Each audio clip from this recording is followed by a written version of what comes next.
And we are red, waiting to come through on YouTube. On the YouTube. No music today, just plain fanfare.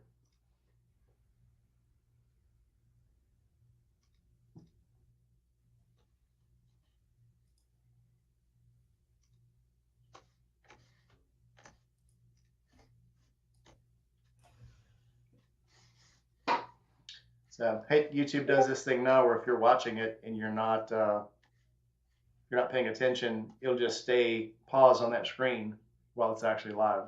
You got to keep moving your screen around. I noticed that on Josh's the other day. Really?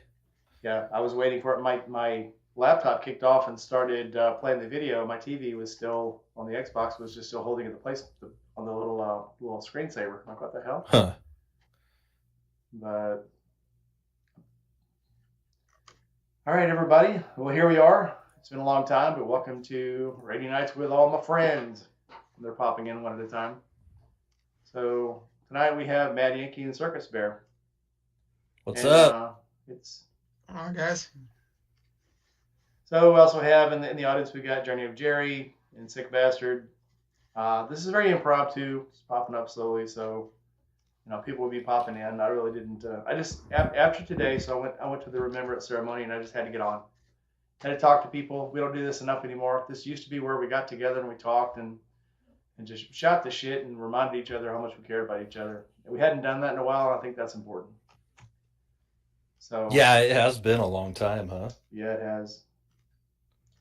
Well, everybody gets busy. I get it. Everybody gets busy. Some people have kids, some people have jobs, and some people have things they got to do and families, and now they got girlfriends or they got boyfriends, and now they have things to do. But I think it's just important that you make time to get with your friends and just be friendly.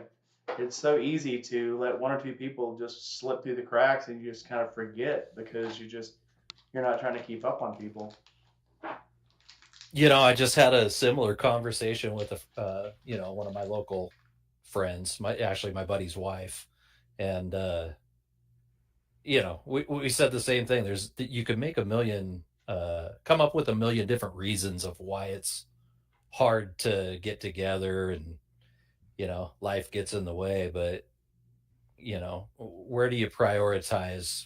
You know, where do you prioritize your friendships in your life, right? Yep. Yep.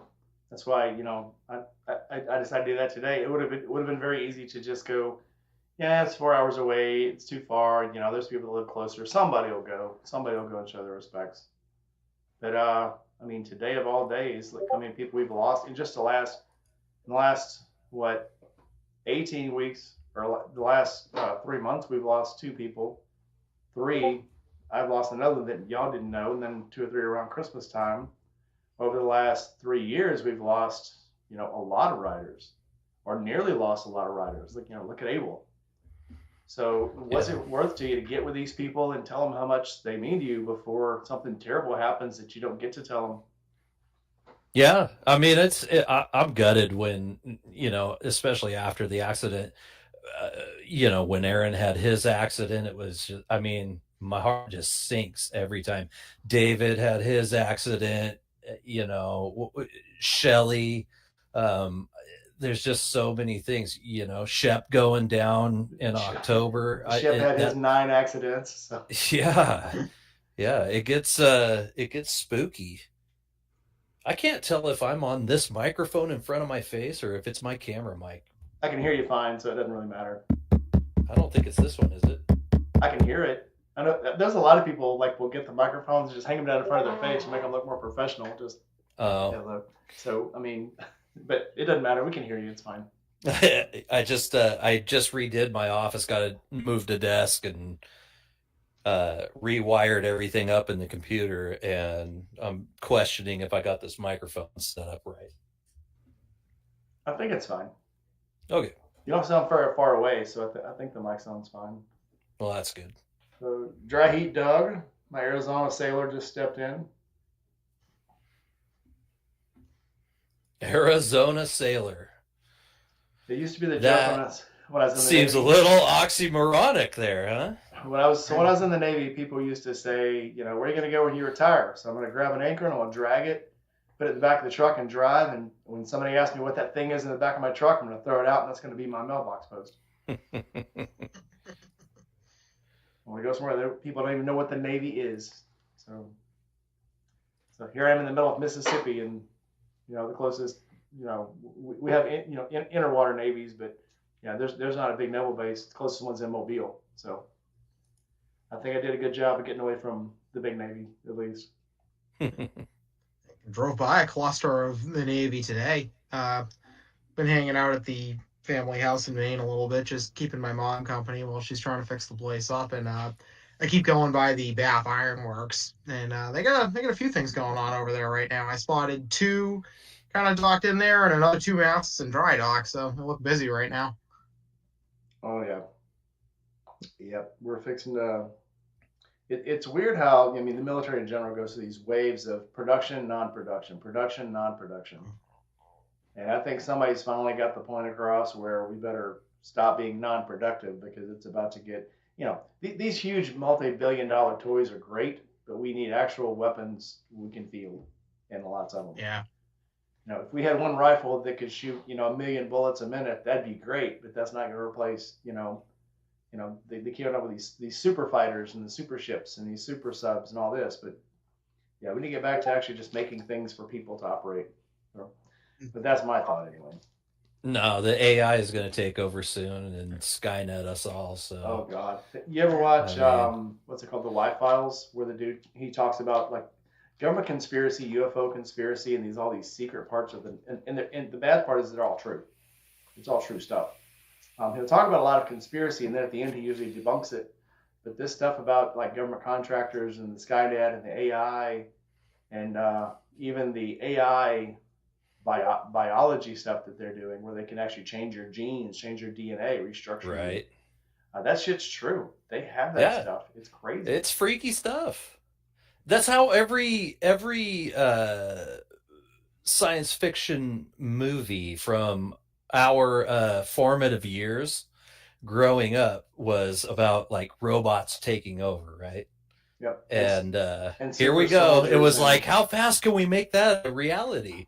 Yep. I wrote a thing literally, I think it was a couple of days ago. There's a researcher, and he's developing ways to actually grow basically flesh onto robotic surfaces like that. And he's actually created like a sort of synthetic skin that can mold itself to an android face. And all I can think of is like, yeah, the early models, they were easy to spot, right. These newer ones are more advanced. Exactly. Like, oh God, here we go. So that makes me think of Fallout, the Gen 3 synths or the synths, they even think that they're human, so it's kind of crazy. But he was talking about this one, and so it was America came up with it and shelved it. China came up with it, and they went to talks over it. But they're basically hacking the gene. I can't remember what they call it, but it's basically you go into the genes of the DNA.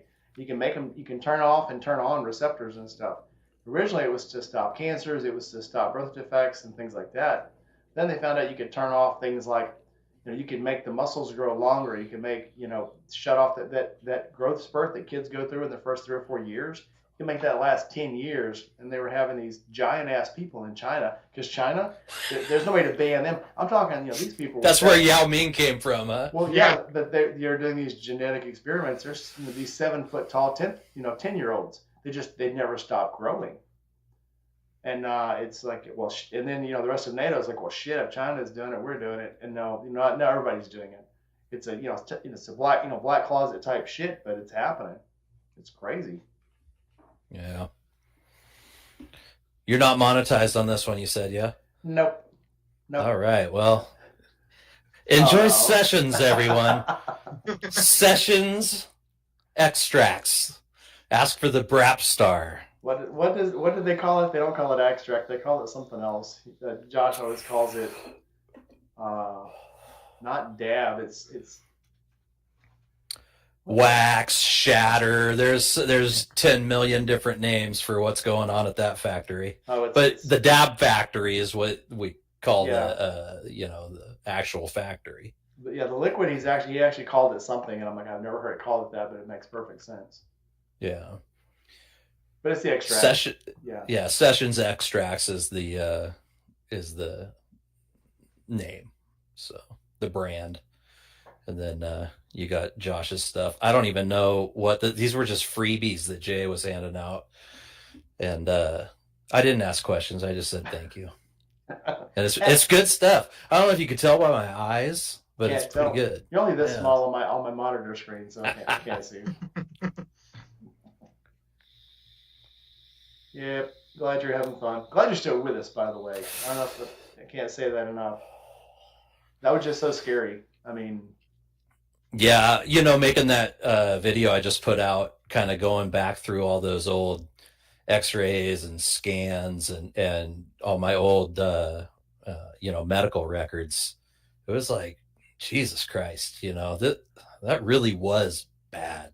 When that like video, we make our jokes and I say the whole I was in a serious accident thing, and we all get a good laugh, but holy shit.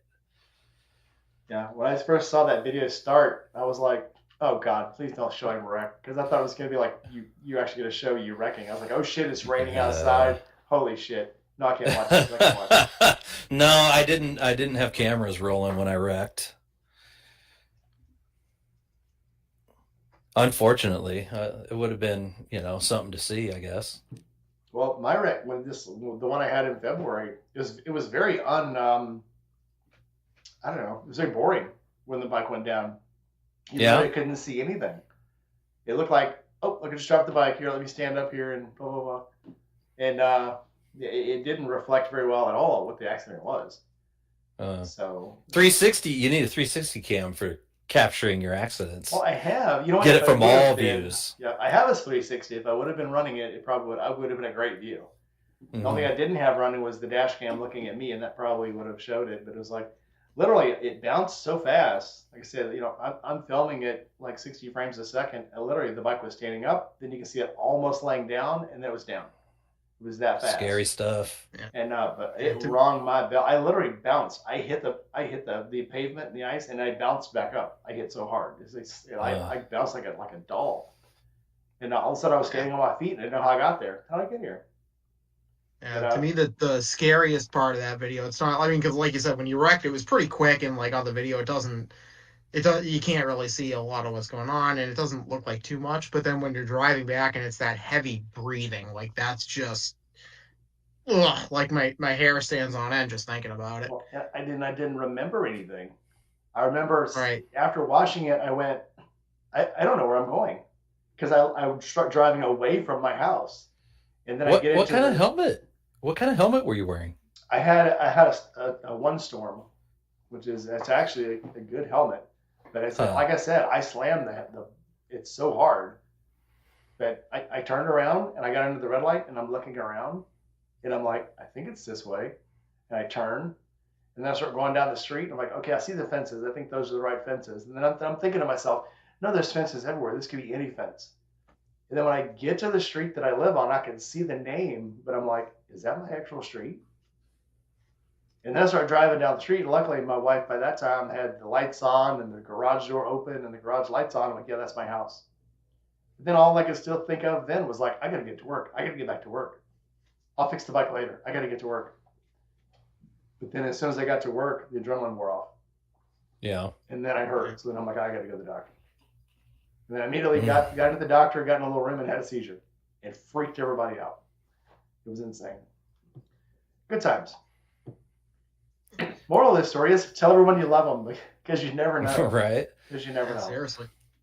I know you and I have had helmet discussions before, and I'm just a firm believer of, you get what you pay for. I think there's superior protection in some of the more, the bigger brand helmets, I guess. I don't think it's just a comfort thing when you're upgrading your helmet. I think there's more tech involved in the protection. I landed on my head, and that showy, I didn't have anywhere near ring in my bell like what you're describing. That's scary. Yeah, it was all head. I mean, I just went to a hole shot, the Vega, and it had high reviews. I think you, as far as helmets, you can get better, and also the next thing you're paying for is cool stuff. It's Yeah, like I suppose. the one I can't remember the one Harley has now, where it's actually a modular, but the entire helmet flips over backwards. You know, the whole front mouthpiece goes to the back, Hmm. and then looks like a little airfoil.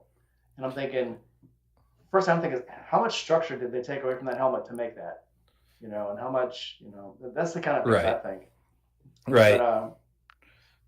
I mean, you're right though. If you got a real cheap helmet, you're gonna get, and I've seen it. But then you see these people that wear basically these backwards baseball hat looking helmets, and Yeah. I'm like, The what are you, novelty what helmets. are you getting out of that? You know, Yeah.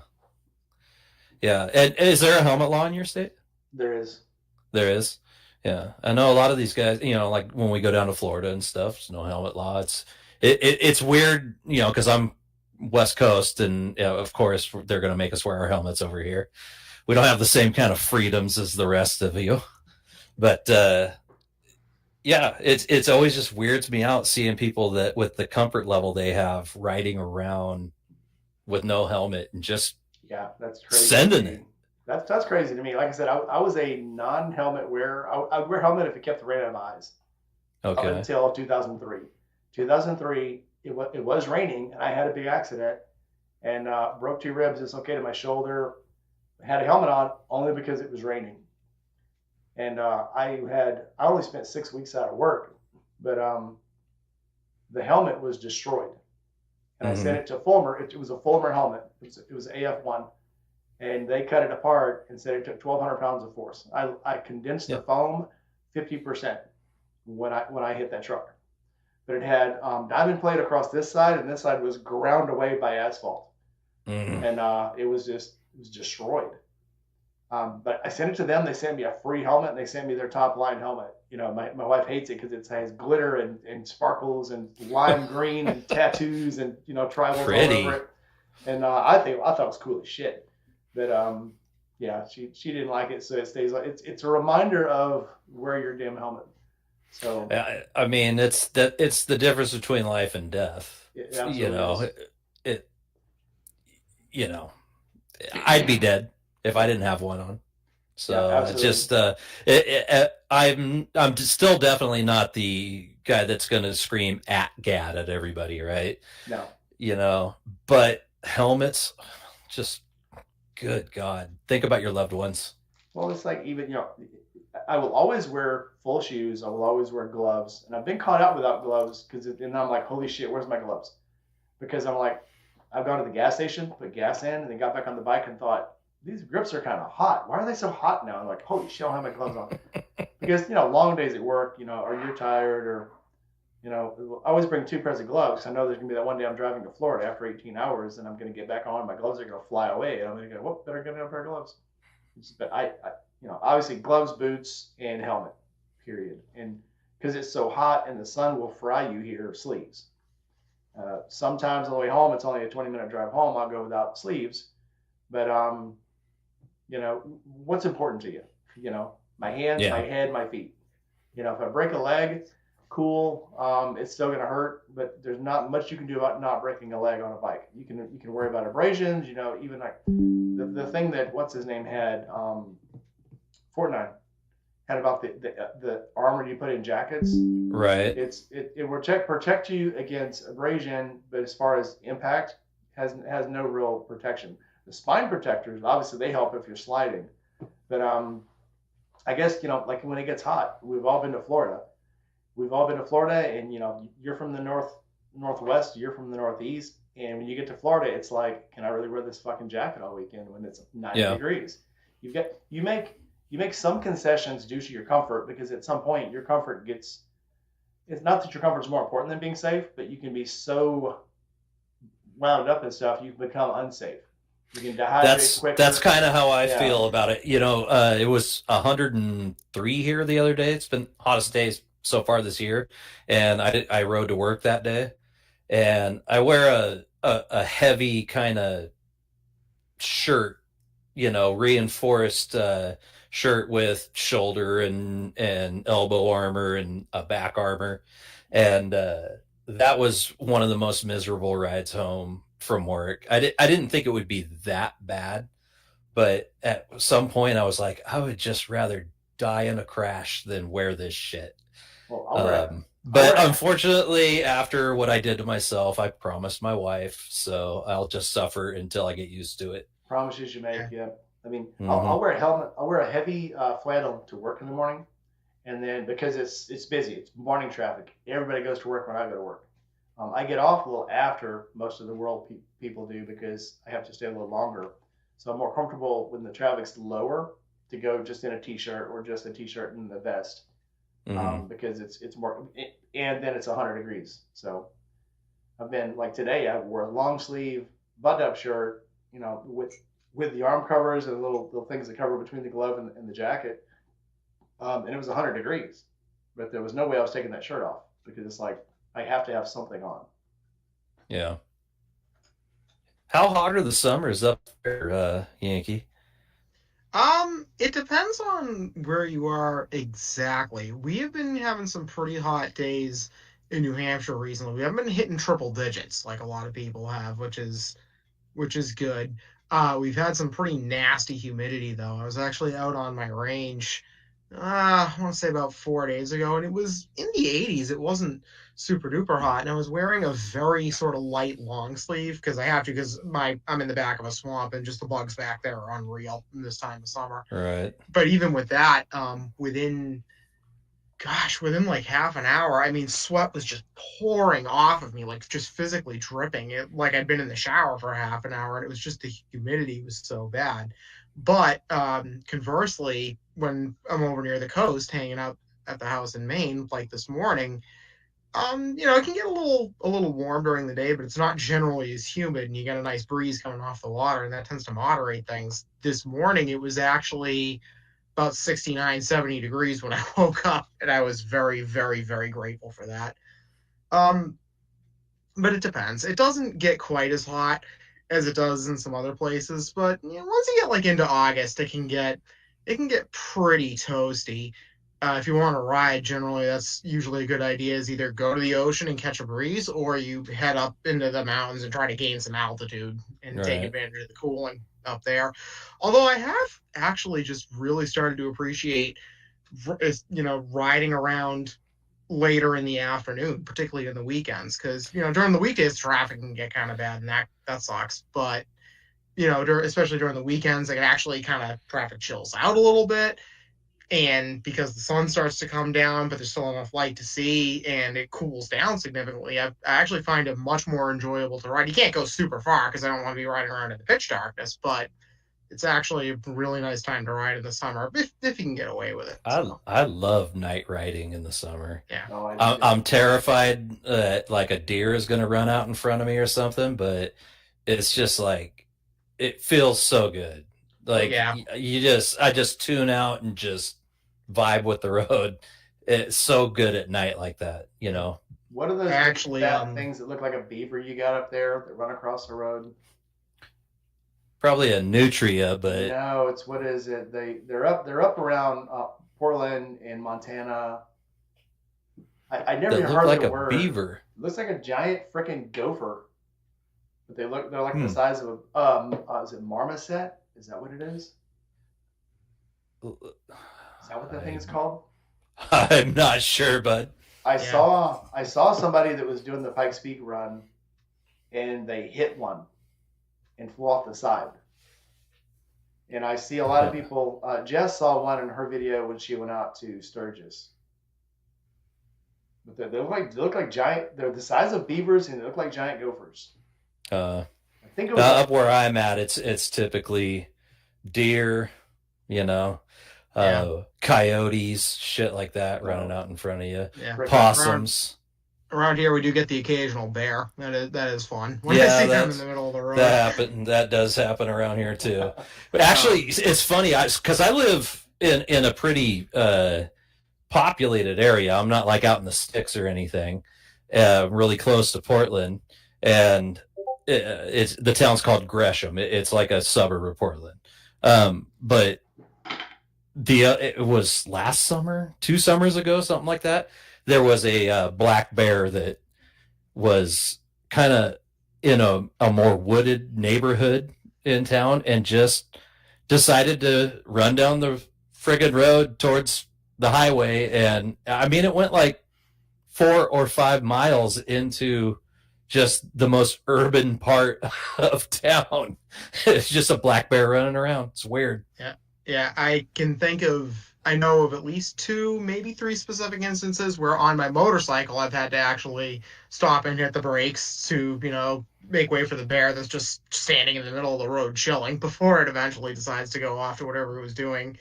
And then a couple times in my truck, and one was like literally right down the street from my house, just running across from the neighbor's yard. I actually saw it at first. It was silhouetted against my neighbor's Christmas lights. And that's how I picked out the shape. I know the other thing we can sometimes run into here, not always live on the road, but we get a lot of porcupines up in New Hampshire, and they're active at night. And unfortunately, they're not super fast, so they end up as roadkill very frequently. And why that's a problem is because they'll be in the middle of the road, and if you're not paying attention on your bike at night, you will hit that. And I have, not my bike, but I have helped somebody pick porcupine quills out of their front tire. It is not fun, and I do not recommend it. So, but they'll go right through that rubber, huh? Oh yeah, no, they'll embed themselves right in the rubber. They're not gonna like puncture it, so it's not hazardous in that sense. But it's a pain, and you gotta pick them out. And sounds like it's just extra traction. Yeah, might be, but it doesn't look good against a white wall. I can tell you that from experience. But yeah, no, I actually I went and saw the Bike Riders a couple weeks ago, and I just had a later viewing. So when I went back to my house, it was probably about 9, so the sun was actually just kind of setting down low, and that's when I left the theater, and I took the route like back over the hills to my house, and I was like, yeah, that was a really nice ride. I'm glad I did that. How was that movie? It's okay. Okay.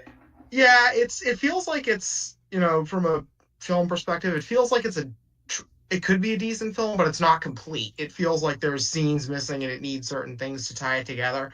Also, especially towards the beginning, it's trying really hard to be Goodfellas, which I'm not sure that worked, but where's where are we at on like the violence and nudity scale? Moderate, I wouldn't say. Because if you tell me it was an okay movie, but there was tons of titties in it, like I'd be like, all right, I'll watch, I guess. No, I wouldn't. If you're like, it's an okay movie and nobody even got naked, I might just, I might wait for that to come out on HBO or something.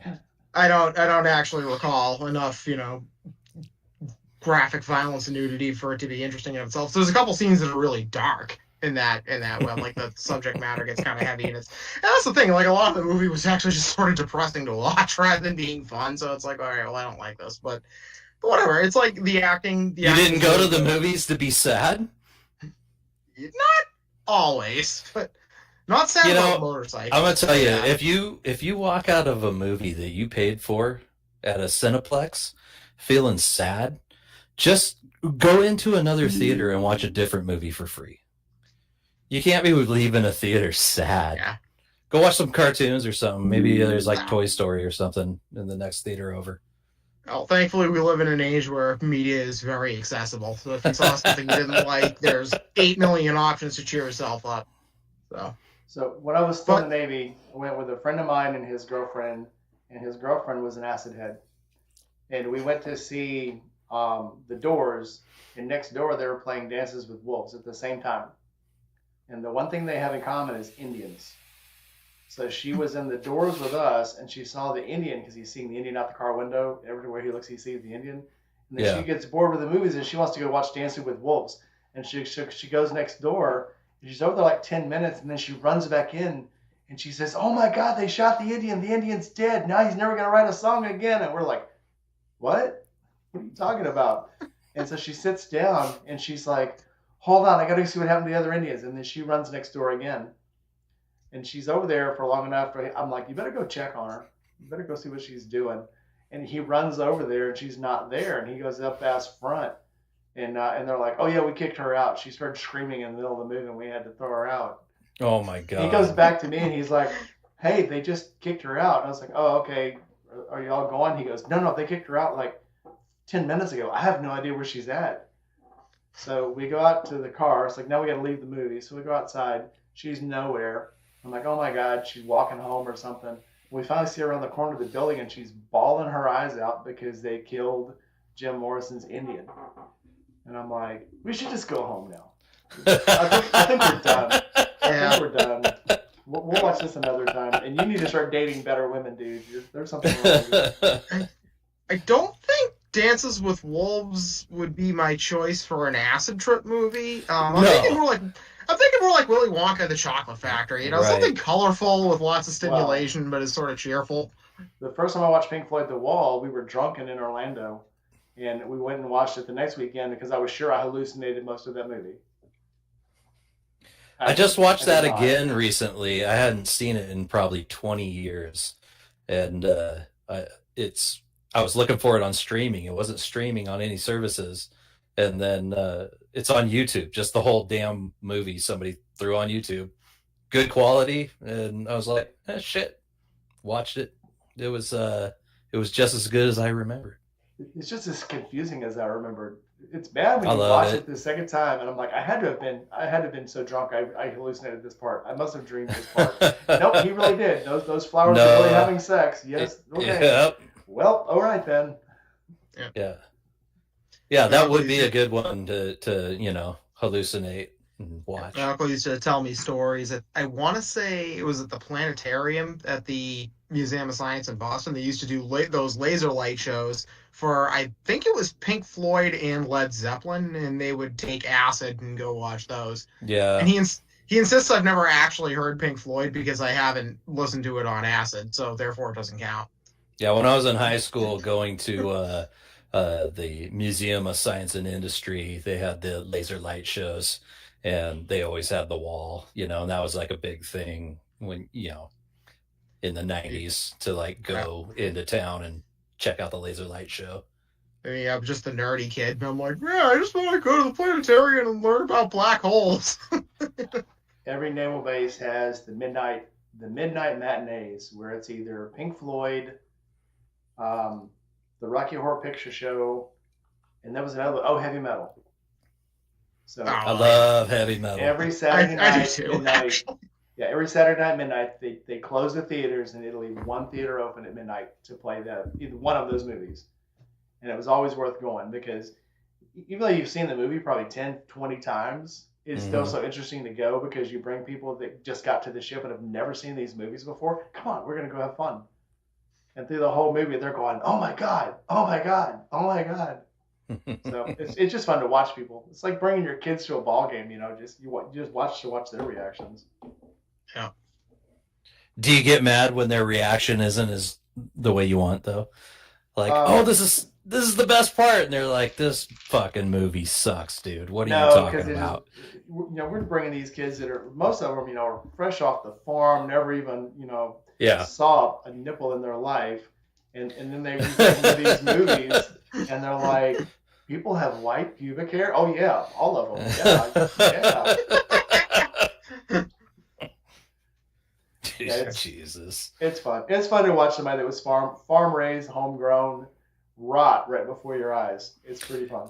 Yeah, I have a recovering Mormon friend, and she lived a really, really closed off life for a long time, and like everything is just this new, like, oh my God experience, and so, and I think both of you know me well enough. I'm not very I don't have much of a filter, I should say. And so, she and I we crack up all the time because I just show her, just repulsive internet videos and shocking things just to see what her reaction's going to be.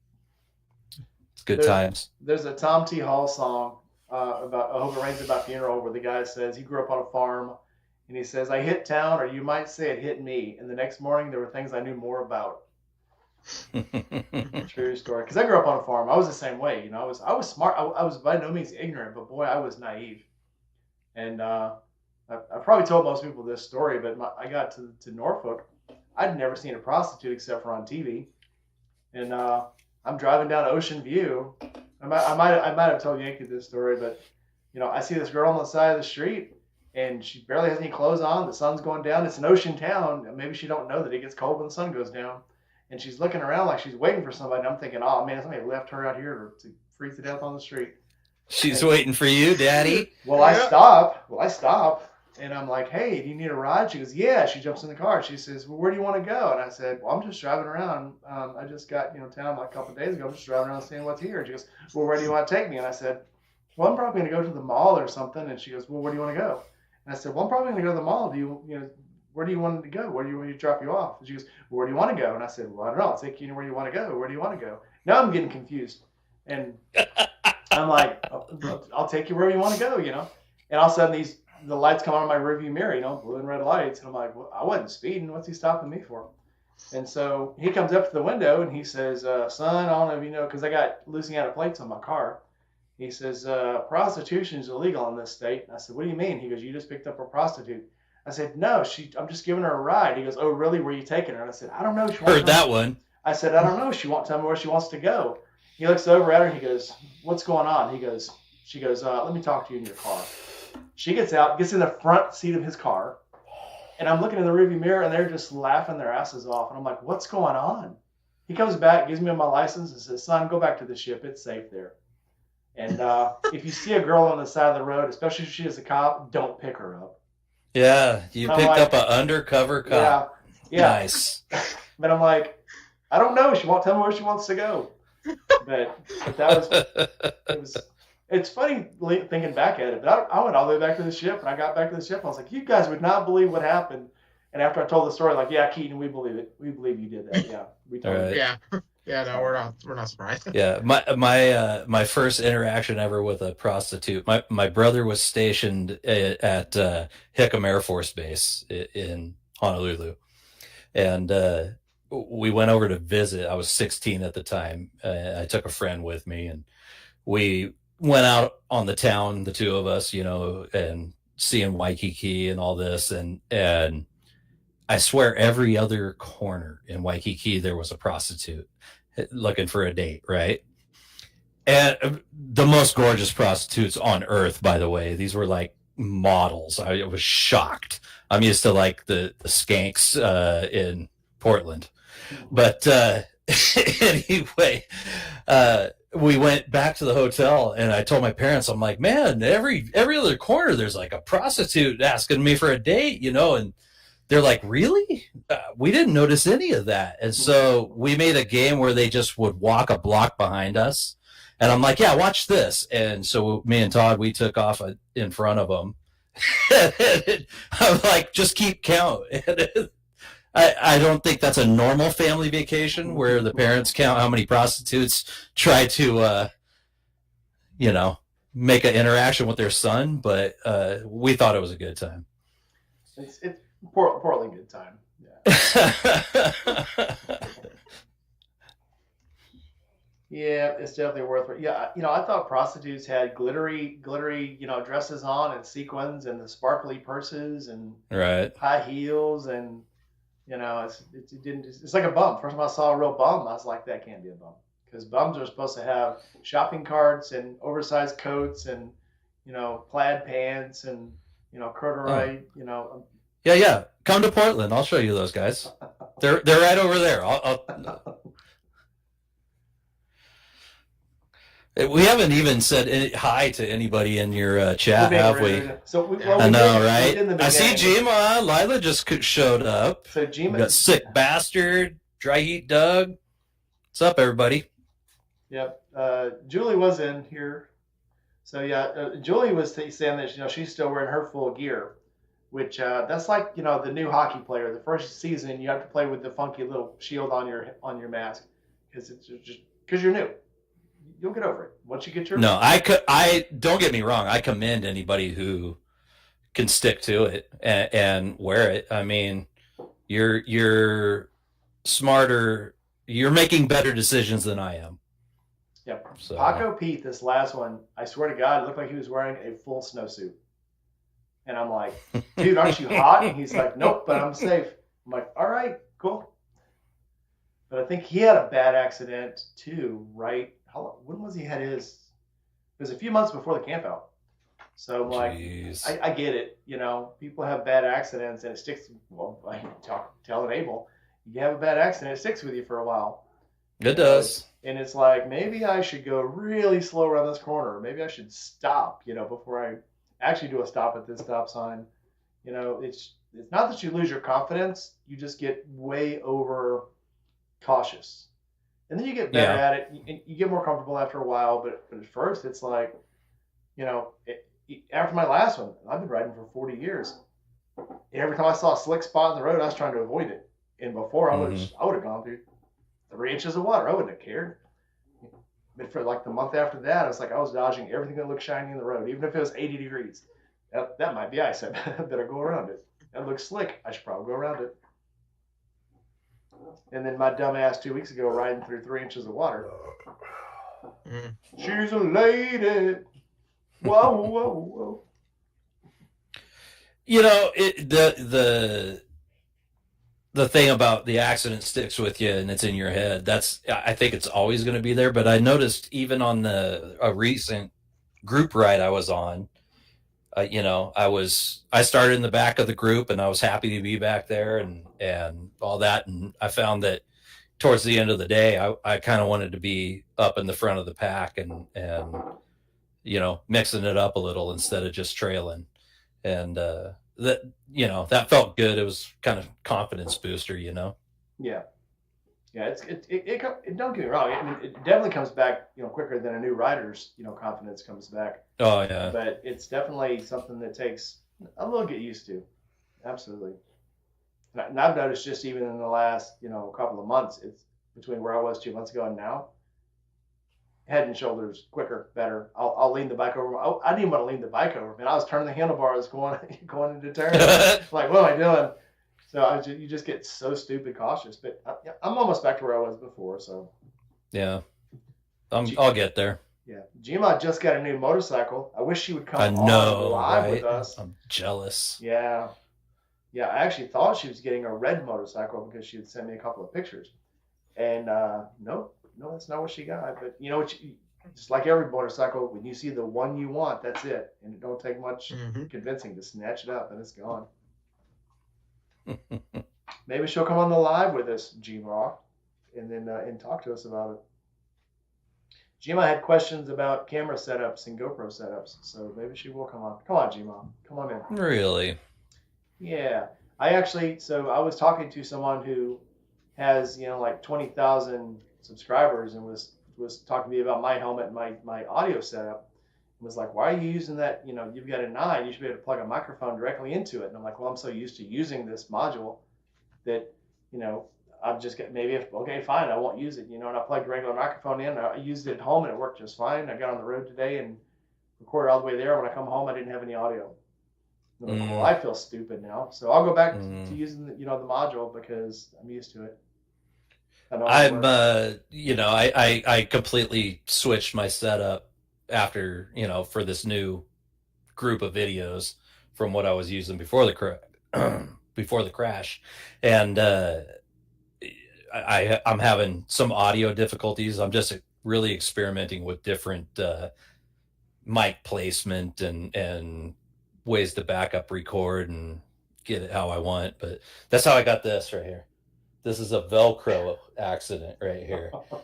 I have these little they're made by a company called Movo, and it's a really inexpensive wireless mic system, and I wrapped it with Velcro and stick it to my cheek pad so it's up inside my helmet, and I just spaced out it was in there and ripped my helmet off after the ride, and just the Velcro on this is what caused that. Apparently I'm very sensitive to Velcro. Actually, yeah. I mean, Velcro is kind of rough. I mean, if you think a carpet burn, a carpet's a lot softer than Velcro is. So I don't think you have to be too sensitive to it. I'm sending Gma the link where she can get on. Lila, I have like a bunch of different microphones that you could borrow and use and see what you like. Yeah, I'm gonna go back to my gaming mic. That's actually what I had recommended her get the GoPro adapter, the little module, and just a regular gaming mic. There she is. Yeah. Lila, I have like a bunch of different microphones. She's way behind us. That you could The borrow lag is ridiculous. Yeah. use and see what you like. You got to turn yours down, hon. Oh, hang on. Yeah, I'm gonna Or back pause to my it. gaming mic. That's actually what I had recommended her get. The GoPro adapter. Okay. There we go. Hey, lady. Hey, So how are you? So tell us about your new bike, and then you can ask your questions. First things first. Well, okay. So I bought a 2021 Road King. It is black, doesn't have a scratch on it. Just by the grace of God, I didn't scratch it today. But it's going to happen. I mean, that's a cherry that's got to get popped. But yeah, I went out and put 100 miles on it today. And apparently, Road Kings that are bone stock don't really like heat. My mechanic says I have to get it in right away for an oil change and do something with the clutch. Jeez. Already burning up another Yeah. motorcycle. God. Did you kill the brakes too on this one? Already? No, not yet. Not She's yet. out there riding it like she stole it. Did y'all Pretty much, see yeah. Did y'all see the picture of her brake rotor?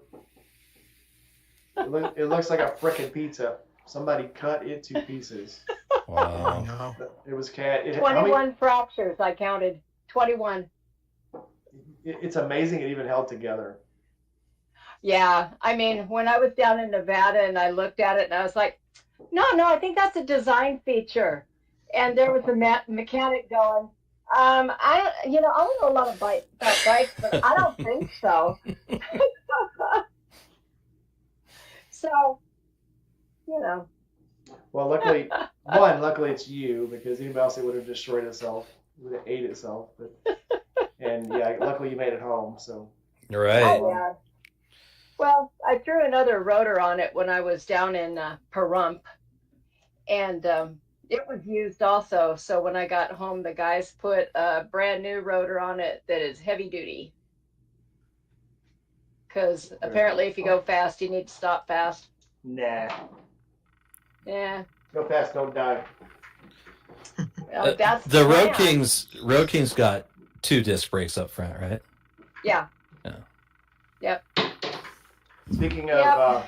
audio and stuff, so people are still voting on this on Instagram. So far, somebody that's on the channel a lot is winning.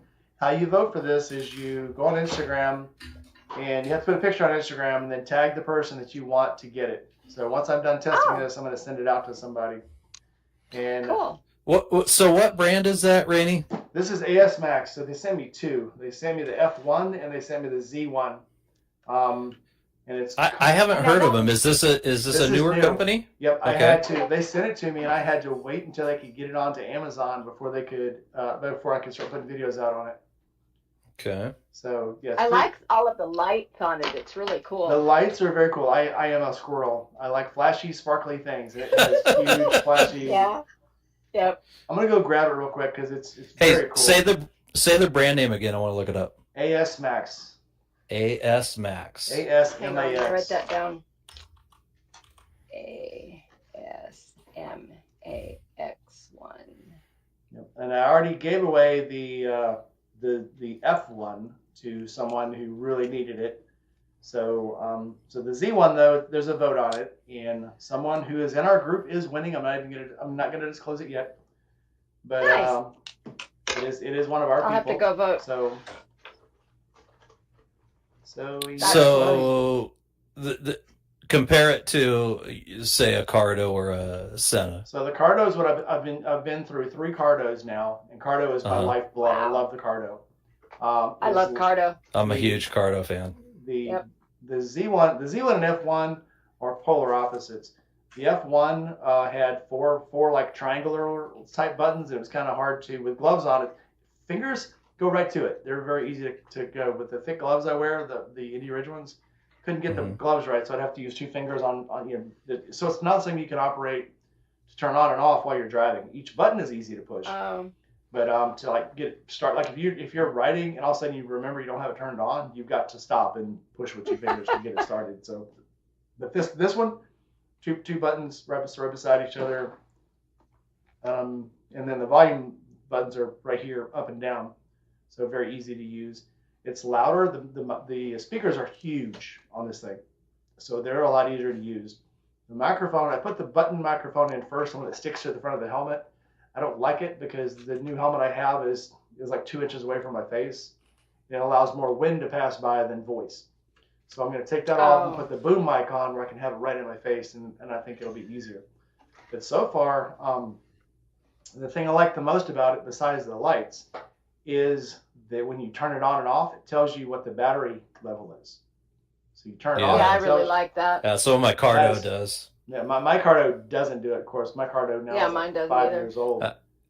See, I had a Pack Talk Slim when I wrecked, and I loved it, but it shit out on me during the wreck. Go figure. And so I got a Pack Talk Edge to replace it. And man, that thing's sweet. I really love it. Yeah, I'm still back with But I like the price on this one a little more than what I paid for that Cardo, though. Yeah, it's how much? It's, $140 on Amazon. And there's a 20% coupon. When I was originally, they called me out of nowhere. They said they looked at my videos, and the guy is, I can't remember where he said he was now. I think he might be in Oregon. Shit, I don't know. But he started sending me this stuff, and he emails me, likes all my videos, comments on all my pictures and shit, and I'm like, shit. So he's like, we're 2 tech guys that decided to start a company. So I'm like, well, shit, I'm for that. So, and I'm sure they're probably getting them made in China or Pakistan or whatever, but the guys they went to college here in the States and decided to start a company. I mean, So, do you think Cardo and Senna are having these are union shops in America, the Heartland. These are getting built. Yeah. Well, that's the first thing everybody asks. Oh, were they made in China? And I'm like, do you have an iPhone? What isn't made in China? Yeah, right. Everything that's techie now. Fortune cookies. Well, that's the funny thing. And, I say this all Chinese, the time. yeah, Chinese food as we know it. Yeah. That still gets me. I think it's funny that the Caesar salad was actually invented in Mexico by a guy who was trying to feed a bunch of people who fled across the border. Caesar. There was a guy down in Mexico. His name was Caesar. Yep. And he was trying to feed people who had and I can't remember why they had ran into Mexico, to avoid like the 40s draft or something. And a lot of people in Mexico, and they were in Tijuana, either Tijuana or what's the other place that's across from? What's the other big town that's across from California in Mexico? Sedona? I think. Well, Anyway. I'm trying to think. Puerto Vallarta is not too far from the border. Anyway, but if you look up the story, it is kind of funny that a Caesar salad, as we think of it, is they think of it as a Greek salad. It actually was invented in Mexico. What was his name? Cesar Chavez? No, that's a different guy. That's the Is farm. that his named after? No, Cesar Chavez was the farm guy. I know. That's where I thought it was named from. Yeah, salad that comes from farms. That would actually be. Brady, I think you're thinking of It Mexican tracks. Could be. I'll I have to look appreciate it you up. guys picking up for me. Thank you. Mm-hmm. Anything for you, Gmo. Anyway, Yeah. I do like the Z1. Have you paired it with other brands to see if it's easy or what? Oh, so the guy at work has an iPhone. Yeah. And his program looked different than mine that he actually paired it to, but when he paired it, it was exactly the same. So, I guess what I'm saying is it looks like it's got mesh, right? Yeah. Oh, Yeah. it does. Like it's got the 10 rider mesh. So have you tried to communicate like to a Cardo or a Senna with it, I have not. or another brand? I have not. Okay. I should try that because my other helmet is still set up to the Cardo. I guess I should try to mesh them. Yeah. It has a weird, I can't remember what it's called, but it's just one button to do a quick pair. Anybody around you, if you hit yours, and then it says pairing with whatever is what it's supposed to do, and you're supposed to say yes.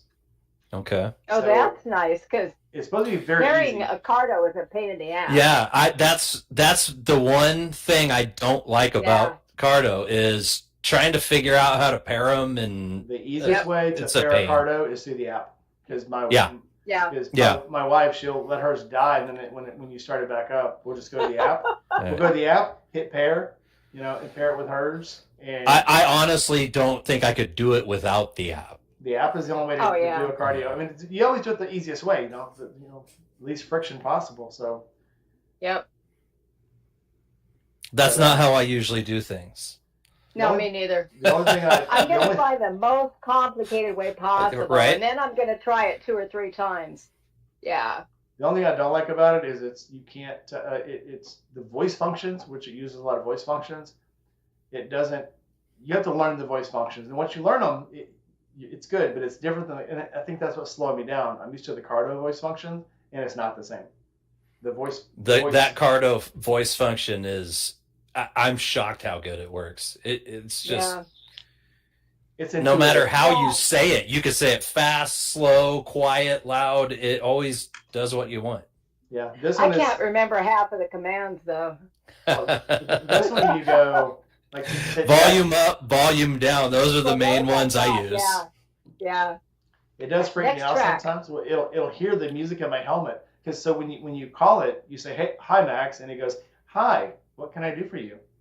I wish it wouldn't do that because you'll be singing in the helmet sometimes, and it'll go, "Hi, what can I do for you?" Or it'll hear the music, because it's so loud. The speakers are much louder than the Cardo. I'm like deafening loud. Really? Wow. I don't know if y'all seen my. Do you video. have the JBL Cardo, the 40 millimeter ones? I got the JBL. And it's speakers, louder than those. It's louder. Wow. They're heavy. When I took them out of the package, I was like, "Holy shit, these are heavy." They are very big. And when the video where I installed them, I got it down on the table, and as soon as I turned it on and mesh it, you could hear it. And I had to turn it down because I was afraid of getting demonetized. I'm like, shit, and it was clear, very clear. So but the speakers aren't so big; they don't fit in the holes, right? They fit in the holes. They fit in the pucks. Yep. I am not going to touch that one. Hang on, you were just talking about popping cherries. You get your cherries. mind out of the gutter, lady. When you just told us about popping cherries, yeah, okay. Sounds like a pattern. I have a Road King question. Or actually, it's a windshield question. Is it a thing? Do you have to occasionally get the windshield trimmed down? I don't have a Road King. I don't. Yeah, that's not even a Road King question, just a windshield question, right? Yeah, windshield question. Yeah, I mean, yeah. Some people. I mean, that's why they come in so many different heights, So. Sorry to change the subject, but I bought the bike from a really tall guy. Yeah. So you're probably looking through the windshield. Yeah. And you want to look over it. Yeah. You I can. Like it to hit me right about there. Mm-hmm. You can technically cut them, but it's how confident are you that you're going to make it look perfect? Yeah. Oh no, I was going to pay somebody else to do it. Yeah, but they can be cut down, but you can also just try to find one that suits you. If you're gonna pay somebody anyway, you might as well just find one that's different size, because the advantage to cutting it is that it's cheaper. But if that's not, I'll cut that fucker for you. Write it over here, Lila. We'll have a beer and we'll cut the thing. See, that's the context where it makes sense. Right. Yeah. I cut down one of the ones I had when I got that Gold Wing before I ended up buying a windshield that I liked. I ended up just cutting one way, way down, and I was like, I like having the wind in my face. I do too. So I'm more of a fairing guy than a windshield guy. So. Oh really? Yeah, I prefer a fairing over a windshield if I'm gonna have something. But I can ride. I can go pretty far without anything, before I'm tired. Yeah. I just couldn't get used to the fairing. No. It's just there's all that stuff in front of you. And it's like, yeah. They're not for everyone. No. Oh, you can get used to them really fast. Oh, I am already used to the bike. Especially in the rain. Yeah. Right. When I get off the BMW and get in the Sportster when it's raining, it's like, am I even riding anything? Am I on the front of this bike? I'm catching so much freaking rain. Yeah. Get on Memphis Shades and check out their lineup. I really like their stuff. Thank you. Mm-hmm. And they're kind of inexpensive. They're not like some of that stuff is especially the stuff that Harley will sell you from the shop, of course, because they're they want a big markup anyway, and they'll sell you the most expensive shit. Yeah. Mm-hmm. When I replaced the windshield on my BMW, I went on Amazon and got a Pugue. And of course, when you get them through Amazon or eBay, you get them for a very good price, but they come with slight imperfections. And I still haven't. When I got that Crater fairing, they said it had slight imperfections. I still haven't found them. I've had 2 of them. I've never seen the imperfection, but the QA people can see it. So instead of selling it as a Burley, they sell it as a Crater. But it's whatever the QA. Yeah, they come from the same. It could be a couple thou. Yeah. Too thin or too thick. Who knows? Or they put the pilots for the drills for the fog lights in the wrong place or something. Yeah. But what was that Memphis Shade stuff though? That I like the one I have on my bike. The fairing, it's got a quick detach. You can take the stuff off and put different stuff on if you want, and it's really kind of a cool system. Yeah, mine has that too. The guy forgot to put the windshield on it before he brought it, because I did a rider to rider sale, and it goes through Harley, which let me tell you is quite the gimmick. $575 for that process. For them to act basically like a broker, or pretty much, They guaranteed the funds. They inspected the bike though, which is basically what I really wanted. Yeah. And good deal. So it was worth $500 to me to get the peace of mind. But so then when the guy shows up with the bike, funny story is, it wasn't in his name yet. Oh wow. Yeah, the guy at the dealership was like, "Yeah, he tried to post up on me about it." I was like, "Oh, sorry, I missed it."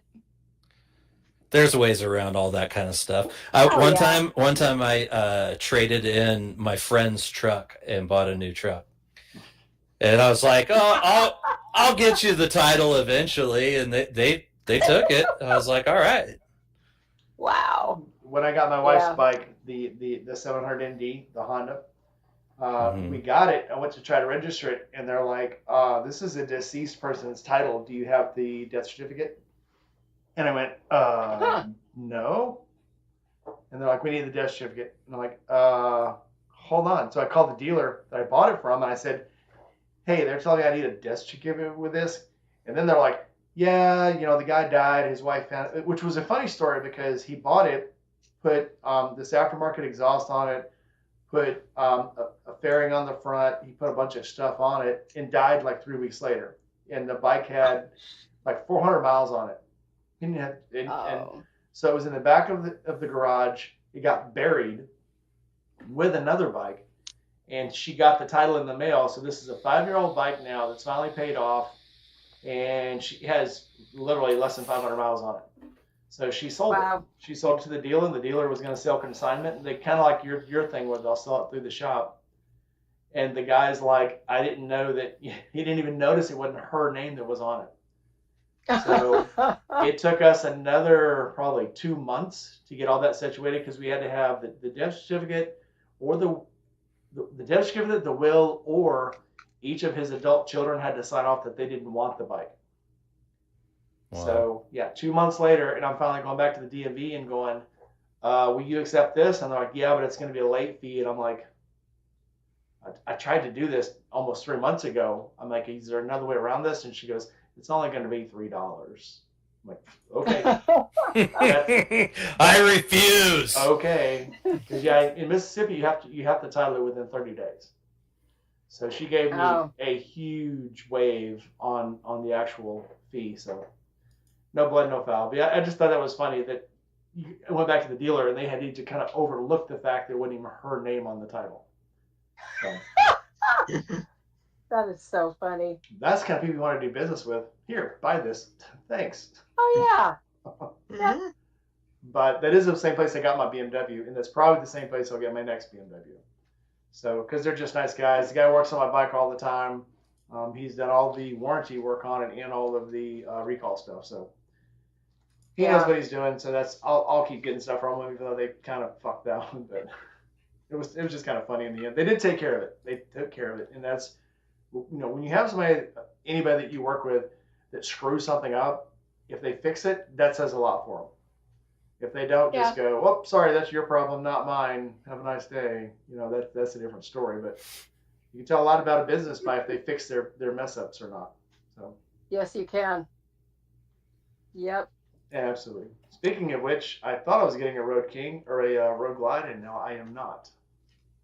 Aw. Harley reneged on the deal they made me to do content for their dealership. Although they still took the video I made for them and put it on their corporate page, and it's getting an assload of views, so I'm getting views out of it. But yeah, they were supposed to give it to me at like $500 over dealer cost, and so I went up there Saturday and was talking to them, and before you know it, they're like, "Well, we really, it was Wednesday night." And I'm like, "Well, if you're going to trade in, we really can't give you that deal because then we'll be losing money." And I'm like, "You're going to be losing money anyway." And I'm like, "You know what? Forget it." So it went from $500 over cost to they were going to sell me this Road Glide. Instead of selling it to me for $35,000, they're going to sell it to me for $28,000. And I'm like, I've already talked to a guy who worked for Harley for 3 years and said the cost for that bike is $12,000. Really? Yeah. And they weren't going to give me, but fuck? they were going to give me $11,500 for mine, for my trade-in. They're like, "You guys can eat ass." The thing is, they're selling now at $18,000. They put them on eBay, they're gone 2 days later. So I'm like, That's yeah, insane. I know I can get the money, $11,500. So I told them, I said, "Well, I may still do the deal because I do like the bike, but I'm going to sell it to an outside, person." "Well, I mean, whether you sell it for $11,500 to us or $11,500 to somebody else, you still get it." I'm like, "I'm not going to sell it for $11,500. Promise you." So I'm like, "Well, it's got a lot of miles on it." And I'm like, "It's a BMW. Yeah. Doesn't matter." So, yep, my last BMW, I put 140,000 miles on it, and when I sold it, it was still kicking. It was running like a freaking Palomino. It was insane. Nice. So you're gonna get the miles out of it. That's not even a question. Yeah. Yeah, when I went and got the Scout, I think what did they offer me for my Shadow 750? I want to say it was like $1,200, $1,300. It was not what a 2008 Honda Shadow 750 was worth. So I said, yeah, no, thank you. And I think I had it up on Facebook Marketplace for a week and a half, 2 weeks before I sold it for $3,200. So Yep. no. Yeah. I get that it's the model. I get that that's how they work, but yeah, no. No, I get they want to make money off of it, but when you tell somebody I'm going to give you a deal, then you give them a deal. You don't say, "Well, I didn't know you were actually going to trade a bike in. That I can't give you the deal now." Like if it's a deal, Which deal or not a dealership deal. was this? It's the one that I always record at. So Oh, okay. I'm kind of not. I'm in a non-binding contract with them, but I do make good content there, and I get a lot of views from the content I make there. So Yep. I won't throw them too far under the bus because they are still letting me make content. So Yeah, I got that. I thought about that as soon as I said that. yeah. Come on, put them on blast for us all. Well, there's still Acme Harley dealership. Well, that's what they say. You never, Josh. And Josh talked about this the other day. He said, I'd never do business with somebody that I wasn't friends with. Well, there's a point to where if you're friends with somebody and you're in a business and you're not in the business together, you're in when you're trading something in or if you're buying something, you're not in the same business. You're in opposing businesses. Mm-hmm. So you're trying to make a business choice. They're trying to make a business choice. So I get where they still want to make money off of the trade. The only thing that rubs me wrong is once I was going to do the trade in, then they changed how much they actually wanted to sell me the bike for. and that shouldn't have changed. So No. if you give me what That's you're going not to trade right. me for it, because you were going to take a cut on it anyway. So I'll probably just, Yeah, they wanted nothing to do with my Dyna on a trade-in. Are you going to sell it? Fuck no. I can't sell that bike. Okay. Well, I had hope. Okay. There's a No, couple I of- mean I don't sell bikes. I was over a barrel, so I had to do that on the shovelhead, but it's still in the family and it's technically still sitting in my back garage. So, I've still got 4 bikes. To be fair, they sell bikes up there really cheap. So Uh-huh. I noticed that, and there was one there I would have flown down and grabbed had I not already been committed on this one. well, that red Fat Boy they have up there, I really Yeah. like that bike. And I'm thinking, You'd look good on that. It started, but they had it on a charger, so it's got to either have a charging problem, a voltage regulator. If it was a battery, they probably would have already changed the battery. So it's got to be either the magneto or voltage regulator. And what they do there is they'll take a bike in, and if they're going to trade it, there's 2 categories to the what is it? As is. Basically, it's like if they take a maintenance trade-in, they sell it just like it is. Mhm. But if it's going to be something like they know something's wrong with it, it'll say, carry away. If they know it's not going to start, they'll put right on the tag, carry away. So Carry away. That way it's not like truck follow you home. yeah. That way it's not like you're going to buy this thing and think it's going to take you all the way home. So it's so if it says as is, it still runs. They're just going to give you like a 30-day warranty. Don't think you're going to get a new deal warranty. So they're still pretty straight up with how they do business. Yeah. But they'll tell you straight up if they don't think you're not going to get home on it. So Oh shit. yeah, this is a project bike, working man special. You're going to work for this one. So. I've already had a couple of those. Well, that one had a Screaming Eagle. I think that one had a 103 on it. But no, it had a 98 on it. It had a 98 on it. But just the engine, the exhaust, and the intake on that thing was worth more than what they were asking for the bike. So even if it had a charging problem, and the bike was beautiful, you saw it. So whatever was on it, pretty bike. I think it'd be very much worth fixing up. So. Yeah. Oh yeah, I got a big bore kit with that bike too. A big bore. There you go again. Mine in the gutter. Yeah. Filling the ports. Pass it up. It was new and in the box. That's what she said. Yeah.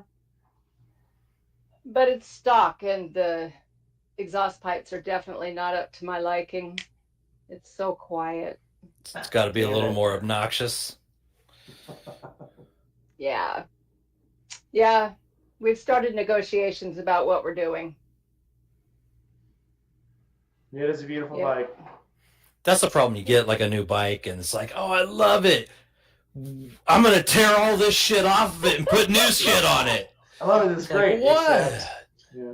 Well, the worst part about it was it has these big floorboards for the back passenger, right? Mm-hmm. And I'm not exactly tall, so they hit me, even when they're up, they hit me right in the back of my calf. And so I'm going to go yank them off tomorrow because they're painful. Do you ever even ride 2-up? Fuck no. Yeah, see? My daughter will get on the back behind me, but she doesn't need foot pegs. Just hang on. Yeah. Pretty much, yeah. Put your feet on my knees. We'll get there. No, I'll put some little pegs on there just, in case of emergency or something. You just got to hold your feet up. It'll be fine. Yeah. There's juice. I love those Fat Boys, man. I have never ridden one. I just have always been a fan. Like, I think ever since T2, when it was like, man, that's just a cool looking Harley. How are they compared to like a Road King or something like that? I mean, I think that you sit higher on them. I mean, yeah, they're meant to be more sporty. They're not. Yeah. They're not meant to be. So Yeah. they're comfortable, but not so much you can jump on one and take a trip down to Florida. Fuck no. So yeah, they're meant to be aggressive, not comfortable. Well, I mean, I probably would. if I can ride my Kawasaki Vulcan, down to Utah and back, I can do that. So I just did an iron boat on a Scout. No, that's kind of what I was curious about is the comfort level of it. I know they're sportier, but is the comfort level like a touring bike? But no, It's still not really. Yeah, it's not a sport bike. It's not. It doesn't feel like a sport bike. It feels like a bike you could get on and ride. You could probably do 6, 7, 8 hours, on it Yeah. and not be paralyzed. So you can do a full day ride on it and not be paralyzed on it. You're not going to do an 18-hour ride on it. It's not that comfortable. But they have a soft tail up there also that I was looking at, and it was the red and black one. It's red and blue stripes on the black, and that bike I've actually been waiting for 5 years.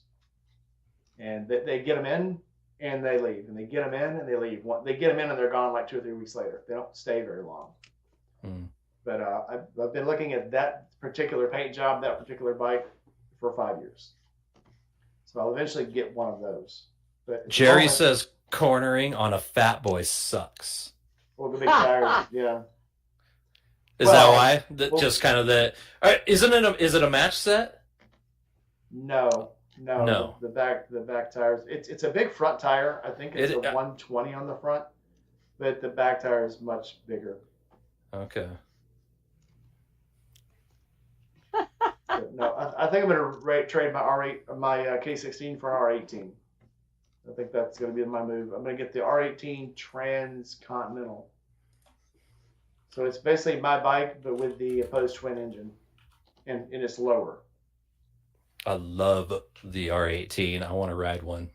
I love the looks of that bike. That's one of my favorite designs recently.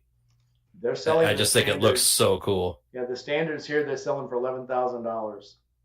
It's ridiculous. I've actually thought about getting one and just putting the tour pack on and everything on it in a fairing, because it's like, like the guy with Harley was telling me. I was looking between the Road Glide and the Street Glide, and the Road Glide Limited and the regular Road Glide, and he says it's actually cheaper to get the regular Road Glide and put the tour pack on it than to buy it with it on it. It's about $3,000 cheaper. Even for them to put it on for you. And I couldn't tell you why, but it just is. I guess you pay for convenience. Yeah. I'm looking at a picture of an R18. The only thing I would question for me is foot placement. I like forwards, and I don't know that that's an option there. They have they're not floorboards. They're rest pegs you can actually buy to go over the top of the jugs. You can actually lay your boots on top of the jugs, and they sit up about that high above the jugs. Look at the Transcontinental. I'm pretty sure the Transcontinental has it on there. But they basically look like little, not floorboards, but it looks like some open grates on top of the engine. Hey! It's juice. Juice is loose. The juice. He must have heard us say certainly loose today. He heard us say Road King. Look, I felt I'm it trying summoned. to hear my people. Oh, A disturbance shit. in the forest. Yeah, I was I'm trapped in this basement here. They won't let me out. Kept mentioning lotion in a basket. I don't know. I tell them just go away, but that's fine. You're gonna get the hose again. Yeah, I get the whole don't make noise. I was thinking like the 90-minute trapped in the closet video. I don't know. Oh my gosh, throwback. What? R. Kelly, right? R. Kelly. Yeah, Oh, God. that video just kept getting longer and longer and stupider, and it had everything you would have. Dude, you just unlocked a core memory. Like, I want to see. They never really finished that out. Like, you never knew what ended up happening with that. Anyways, I think we've probably had enough R. Kelly, though. We could probably. Just leave the rest to our imaginations. Didn't end up working out that well for that guy. So, Rainey, I'm looking at a picture of that Transcontinental. Yeah. So you're talking about it's just looks like kind of like an engine guard, right? It looks like an There's engine nothing- guard. It's just a little higher. Yeah. It actually has, Okay. it has a plate on top of it. It has like it's like tube steel on top of it, and then it has like slats, like chrome slats or blackened slats on top of it. You may have to look in the extras. I think what I'm looking at is just like a crash guard. Okay, this actually goes out on top. Damn it, Jess has them on her bike. She had them on the one that she borrowed, and I'm pretty sure she has them on the new one too. I think she has everything on the new one. But Just Which her new 2 wheels. yeah, Yeah. Because she just got the Alpine. Oh, Green I see it now. America. I see it now, Rainey. Yeah, so you would just like lean back and kick your legs forward. yep. Just her legs on top of it. Oh man, seems like it'd get hotter than shit. Well, having owned Fuck. three opposed bikes, two that had huge freaking engines, you don't really feel the heat off of those.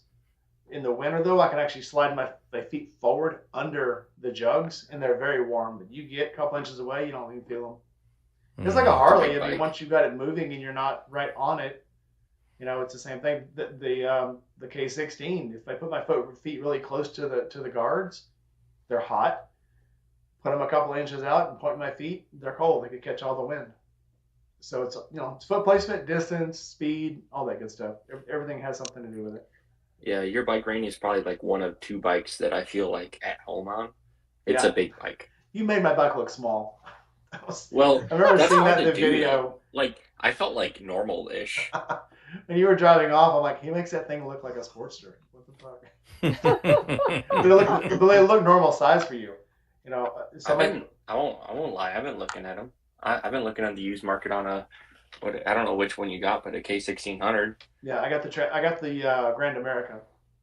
Yeah. And, they have 3 different versions. You got the K16B, which is the one that Everyday Grease has, and then mine is the Grand America, and then they have a regular K16 that doesn't have saddlebags. So it comes in 3 flavors, but I don't know. I need touring bikes, so if I do trade this one in, I will get another touring bike with full bags and everything. Gold Wing, baby. Well, the ultimate touring bike is the Road King, which Gmod just got. So Hey. number one Yeah. touring bike right there. Touring None bike. of the Farkles, all of the King of the Highway feel without any of the Yep. stupid Bluetooth and the Yep. fucking speakers. You don't need it. You don't need it. Nope. You don't need it. Uh-oh. To answer your question No though about the infotainment windshield though, system. Yeah.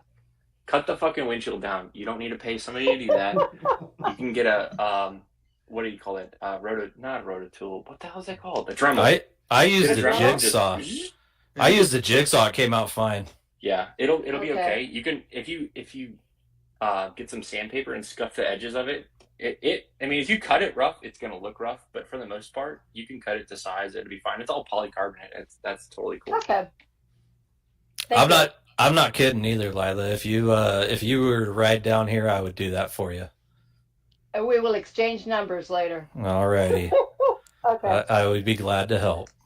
I would really appreciate it because it's kind of annoying because with sunglasses on and my visor down and looking through the windshield, that's 3 different layers of like weird, Mhm. like, Distortion. you know what I'm saying? Yeah. Distortion. thank I you. know. I absolutely do. I hate looking Yeah. through the windshield. I I like confidently say I've low never had that problem. windshields that have a recurve to them, so the Right. air I want gets it launched. right about here. Yeah. It just goes on my Dyna. It's perfect.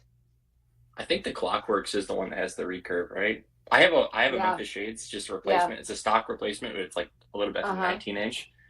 It's not tall enough for me. It would probably be tall enough if it had the recurve, because Uh-huh. with those windshields on the Road Kings, here's the deal though: if it's not the right height, or even if it is the right height, you still can get wind buffeting. It'll hit you on the back of your head actually, Yeah. or on the top. That is annoying as all get up. Not gonna lie. Yeah. Yeah. The chick I went cross country with, she was on a Road King and I was on my Dyna.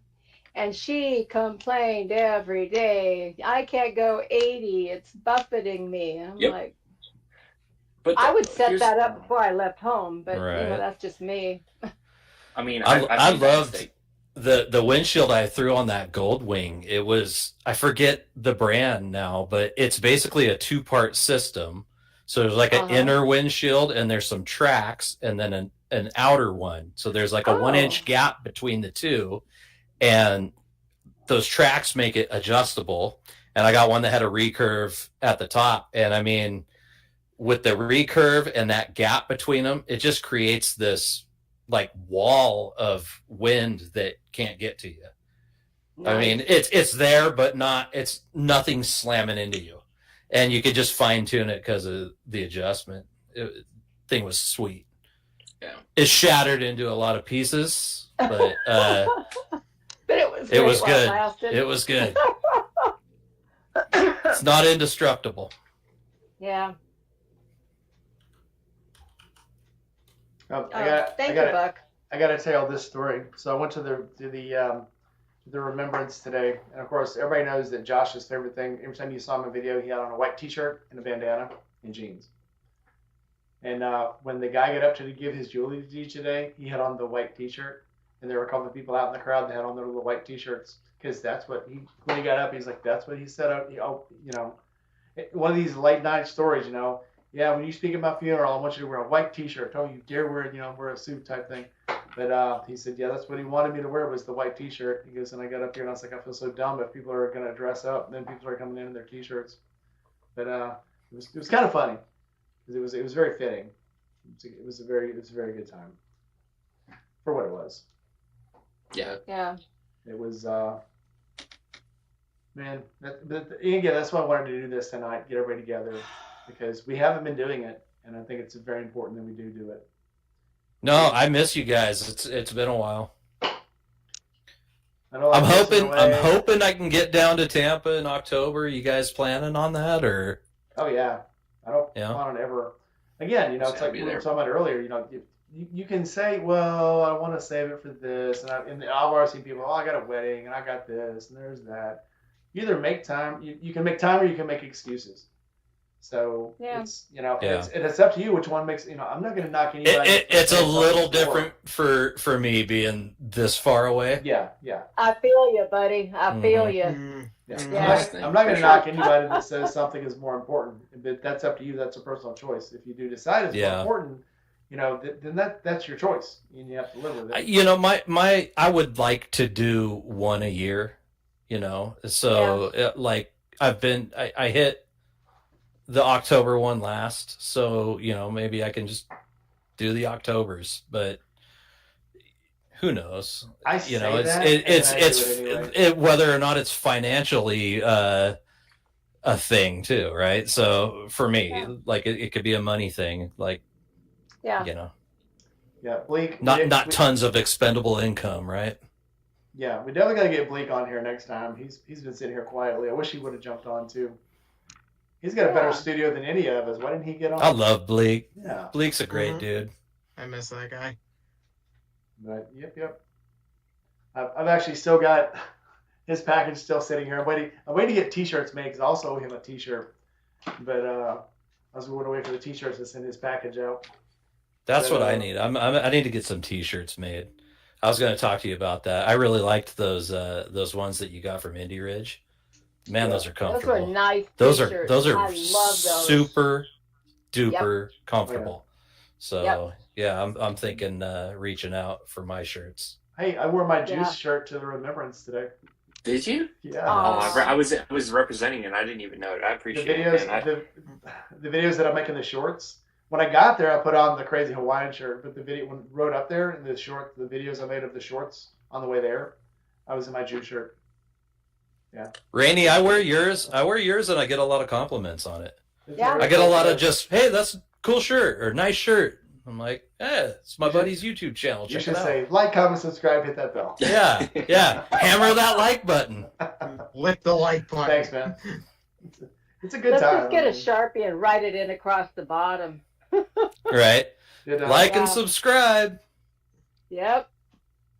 Juice, did Share with Jack your friends. customize your He Nothing did not random shirt, he customize did my not? shirt, but I love the customization that he has done to his shirt. He just posted a reel about that, and it's still there when you're What did he do? permanent marker over.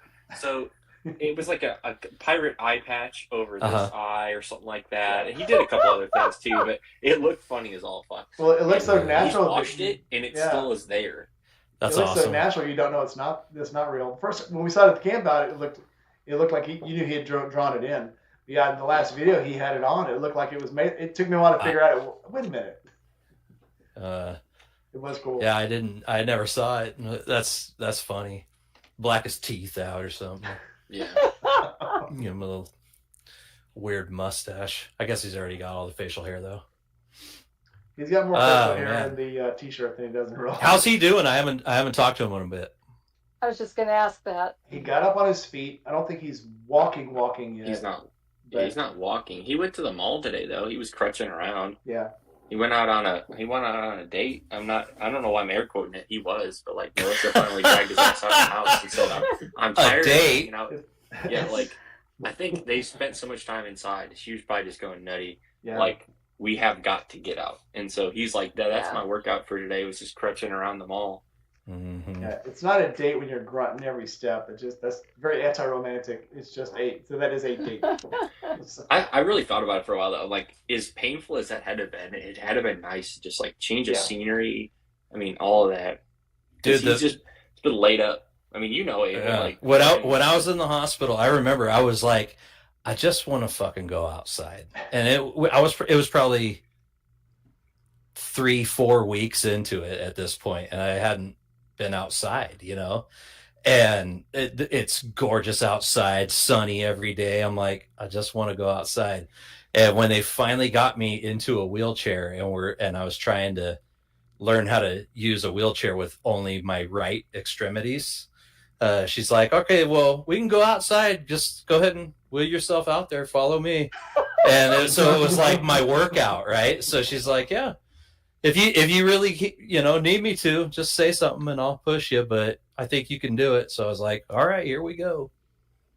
But man, going outside was just like the best. Yeah. Yeah, I feel video, for by him, the man. way, was really good. Was it? Yeah. I just the audio. I was getting so mad at that audio that I'm like, I don't know how this thing's gonna turn out. Well, that I kind felt of your resonated struggle. with me because my audio's shit right now anyway. Yeah. Yeah. So.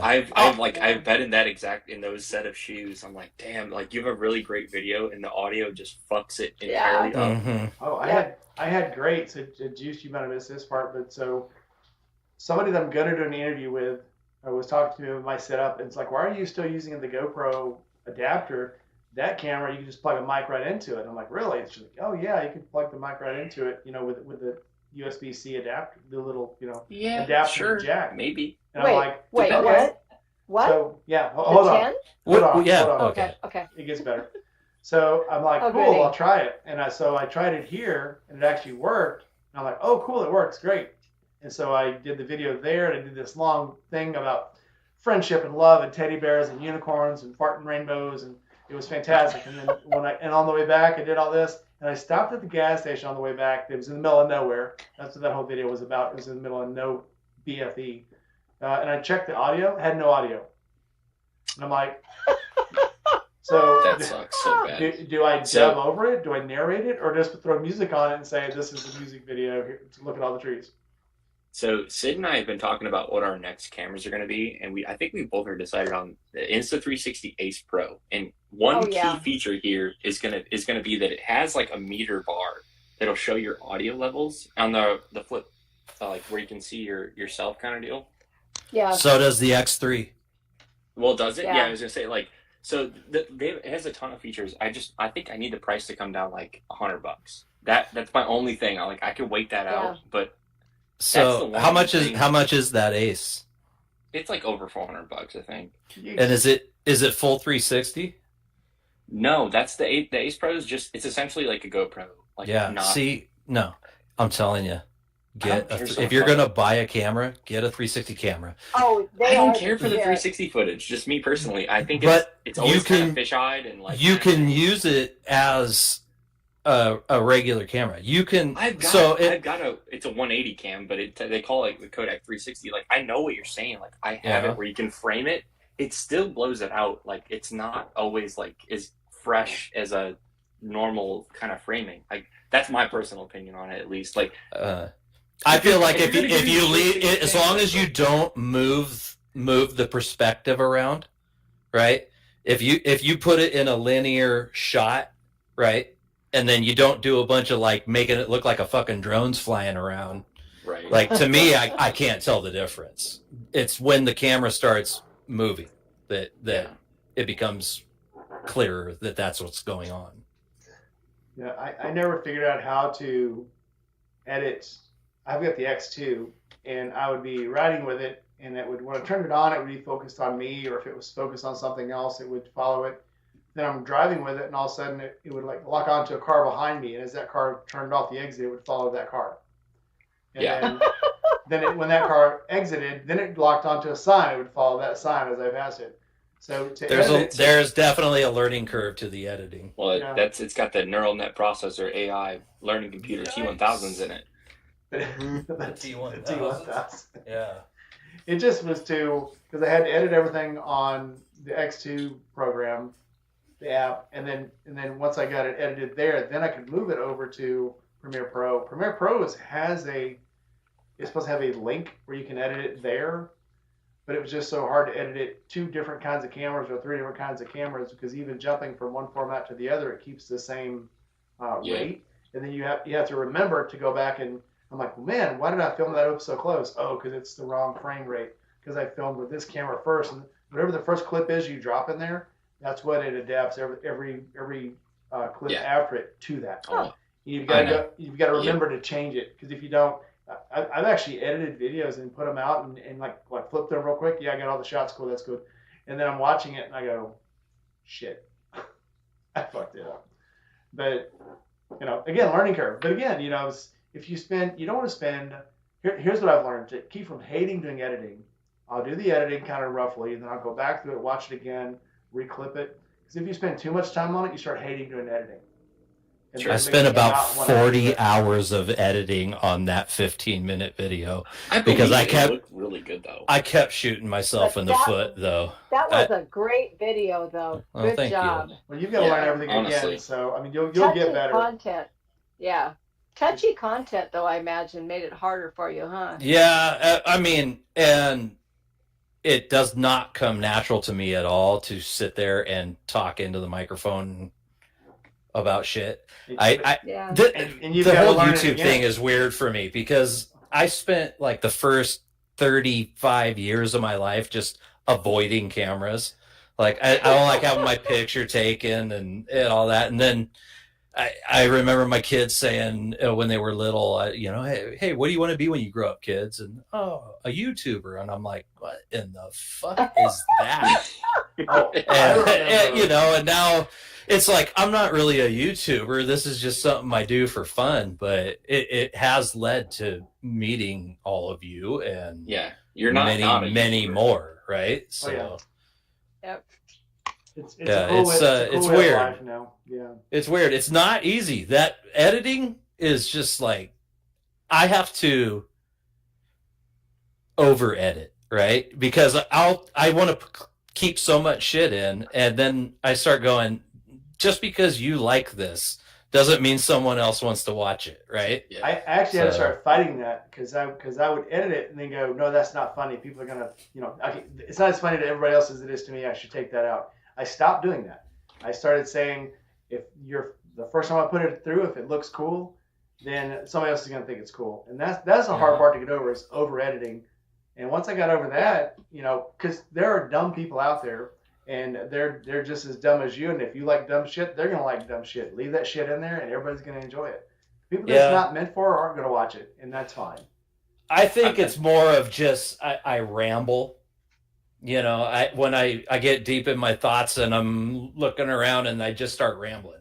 But that's what keeps people's attention. It's hard to keep keep from doing that. Ramble. People love hearing that. People love to hear your inner thoughts.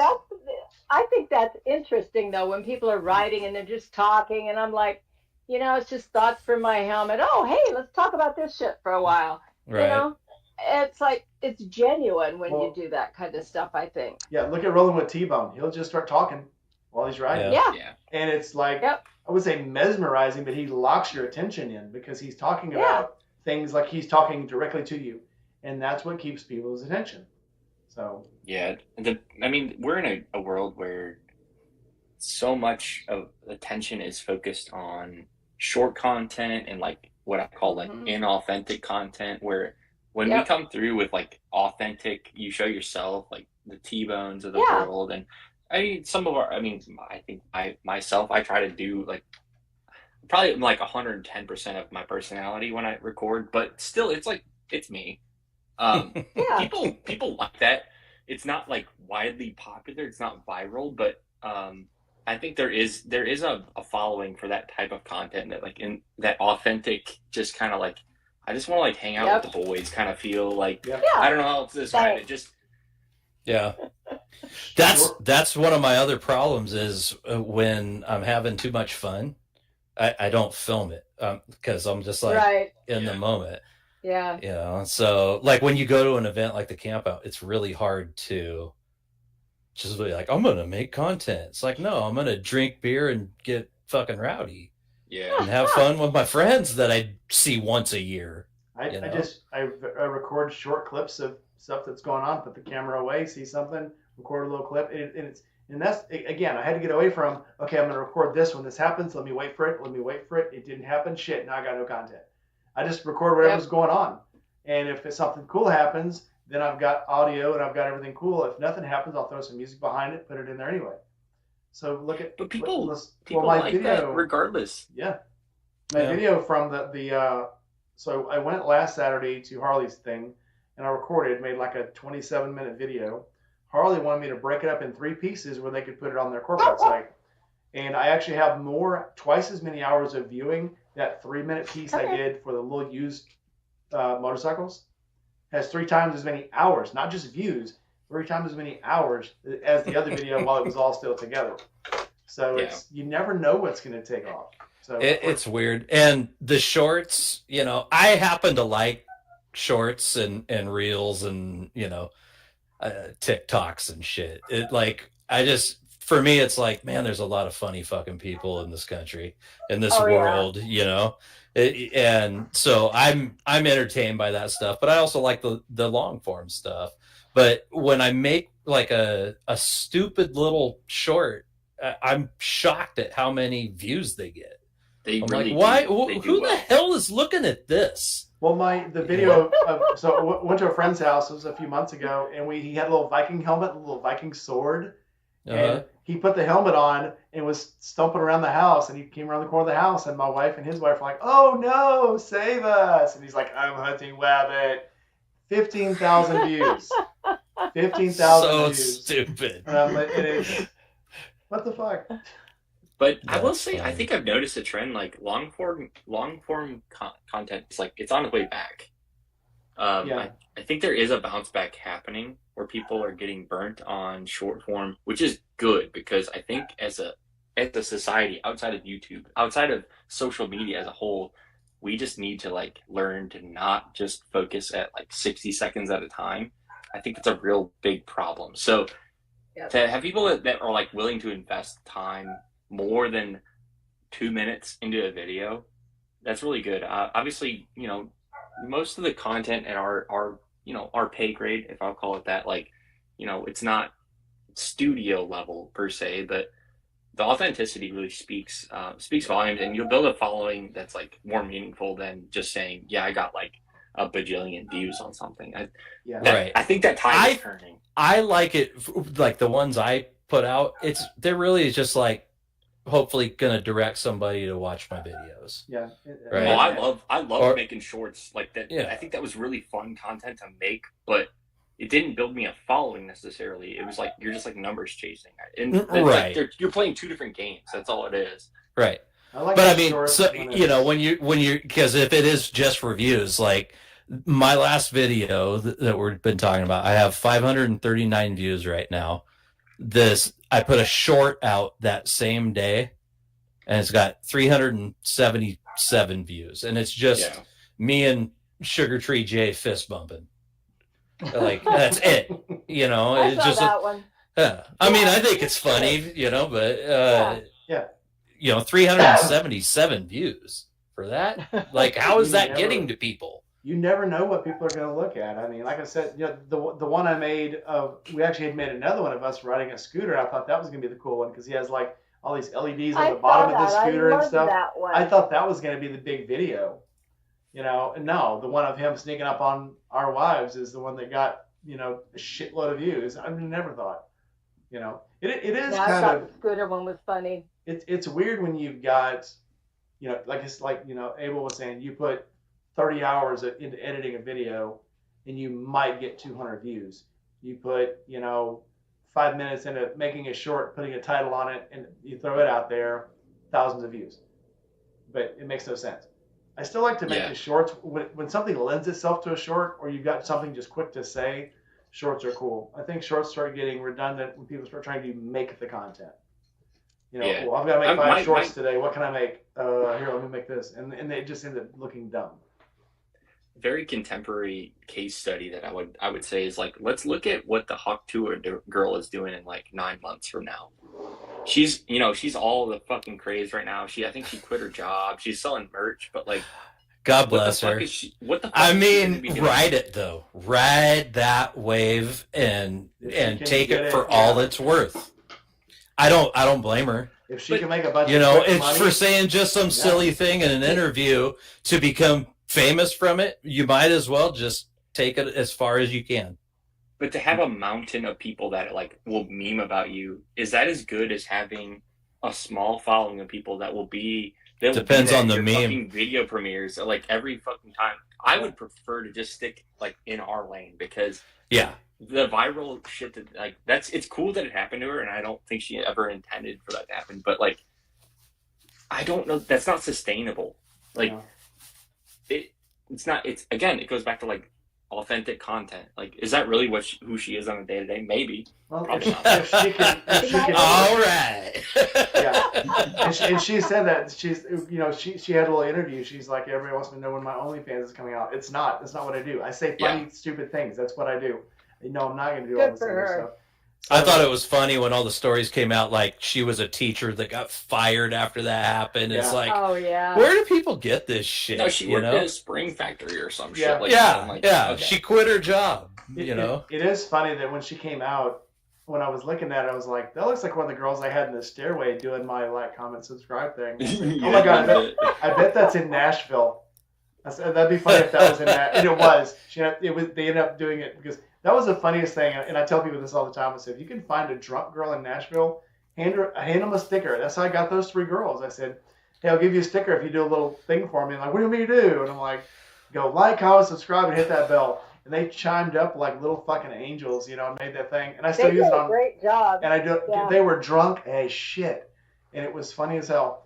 But I'm like, yeah, you give a girl a sticker in Nashville, she'll do anything you want her to do. I didn't even buy her a drink. I just gave her a sticker. But it was funny because they come there to be stars and they want to be up every time. If you look at my video when I went to Chase's, every time you point a camera at somebody, all of a sudden they're a superstar because they have no clue who you are, but they know you have a camera.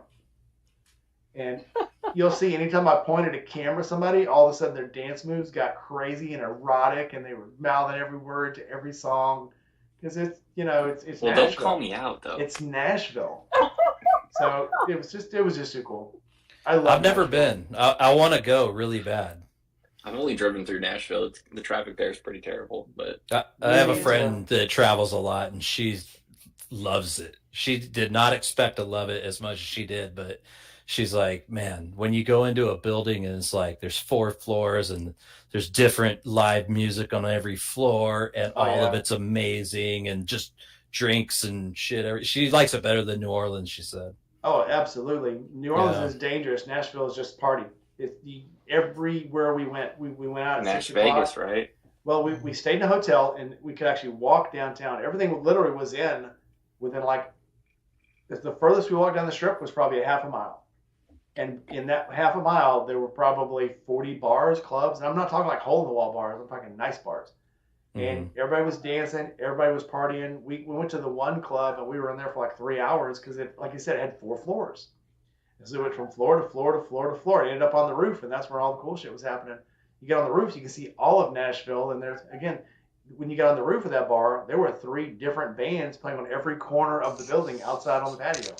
That's It's wild. full time. Yeah, come down, man. We'll have a I need blast. to. I need to make my way down there at some point, maybe next year. Let's You go. know, that's why I keep thinking. You know, I don't know if I'm going to be able to ride there. You don't have to. I might have to Oh. fly there. That's Yeah. I'm still a little beat for that kind of riding. I'm not But, one to dish out any shame yeah. about flying anywhere. Like, No, Yeah, I what you got to do. the other thing is, you know, I'm assuming you're retired, Lila. I am. Yeah. I am. So I got a few years left before I have that kind of freedom. Yeah. I mean, I put 25 years in working Mhm. at the largest mental health facility this side of the Mississippi.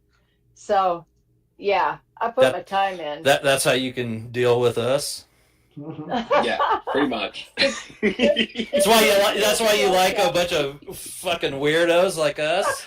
Well, she's very You're helpful not to camp wrong, out, dude. that's for sure.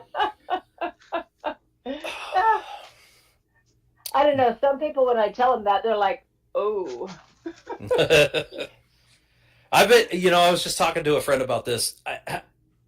I have been at my same job. I've been doing the same career since I was 18 years old. So that's like over 27 years now. huh."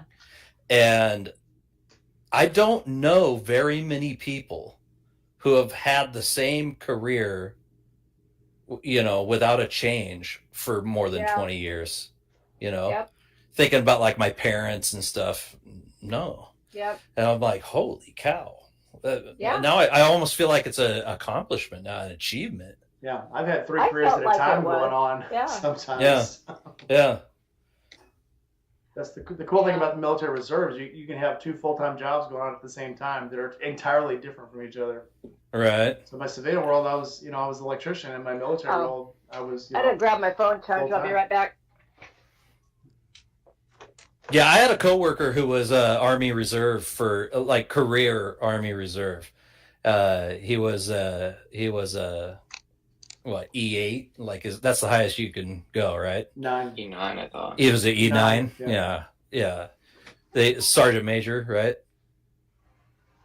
I believe. Yeah, 9 something is like command, that. Yeah, 9 is command. Command Sergeant Major. That's exactly what it was. Yeah. I wasn't in the military, so I forget that kind of shit. Yeah, it's But yeah, he was always in the reserves. I worked with him for like 20 years. He was always in the reserves, and got a great retirement out of that, and plus his pension from what we actually, our sheet metal job. We're sheet metal workers, but Yep. what a thing, man! That 2 pensions. Yep. Brilliant. It's the shit. Unfortunately, I'm a single income household with a disabled wife, so my Yeah. one is just enough. Worked at YouTube. Well, It's funny. Right. YouTube doesn't make a lot of money, but it's weird how many small revenue streams I have coming in from different places just from having a little bit of toe in all the waters. And eventually Really? it'll feed and build up and be something. And by that time, Yep. because I'm already getting my military input, but I'm only getting like 60% of it because it's weird how reserves make. I'm sure your friend can tell you. You only get a partial retirement until you actually reach retirement age for the Mhm. military Yeah. if you're a reservist. But yeah, between different stuff, that's why I tell everybody work a side hustle and then make that side hustle work for you. And Right. Yep. Eventually it'll pay off. I mean, that's what my tax lady said. Dude, I keep coming up with like random ideas of like things I can build and sell, just I because of the job I have, I've gained a lot of skills and have access to a lot of things to make cool shit. So I'm going, how can I make a buck here? So You know what's funny? I forgot I had a T-shirt store, and I haven't been checking on it. And it's been pooling money. And I got a thing the other day that was like, oh, new $10.99, have a sale on your site, promote a sale on your site. And I'm like, man, I ain't even been selling anything on that site. And I went into the store. Yeah, you have. And I'm like, oh, shit. Because they don't how does tell that? you. So you're making sales but who's distributing the items? The company. So if you go on my YouTube and you go down the video, Drop shipping, right? yeah, they print your T-shirts for you on demand. It's an on-demand Gotcha. printer, and they ship them Okay. out. And Okay. when you do them like that, you don't get near the revenue. So they'll sell a shirt for $25. You get like $4 of it. Mm-hmm. But to get that $4, all I had to do is send them a design, decide which shirts it's going to go on, and they do all the work. So Really? well deserved to just give them my design and they print it and I make a little money. So, but it's Not too terrible. I've had Bleak has bought. I bought a coffee cup. Bleak has bought a couple of shirts. People have bought water bottles.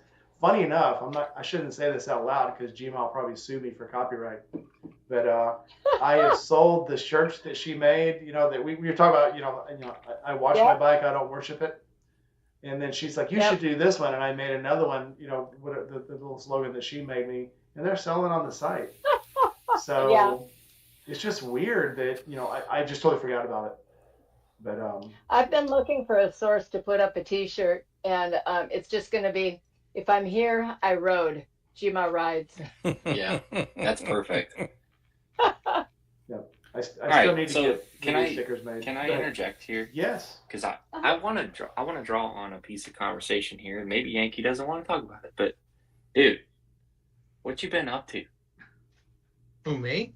Yeah, dude. I mean, last we met in person, you had just, things had changed with your life. Talk to me about what's happening, what your plans are.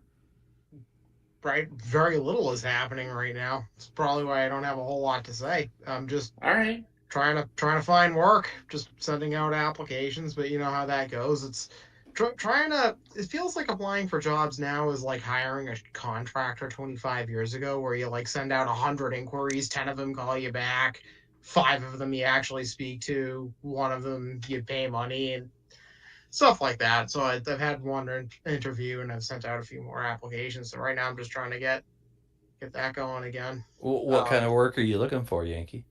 Insurance underwriter. Have you looked on LinkedIn? Oh yeah, that's primarily where I'm living, is on LinkedIn and LinkedIn, Glassdoor, and what's the one I'm trying to think of? Indeed is the other one I use a lot though. I get a lot of stuff from LinkedIn, Monster, and JobSource. So if I were you, why don't you look at government jobs? Because they're always looking for underwriters and people who can write contracts, basically. It might not be exactly insurance, but you will be constantly writing. Yeah, they always want paper pushers. It's a little different from what an insurance underwriter is. Not quite what you actually do in that world.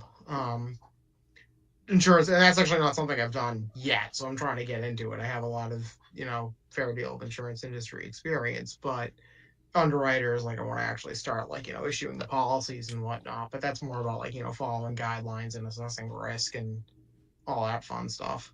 So, other than that, Night, Blake. Night, Blake. Oh, good night, Blake. Yeah, be safe.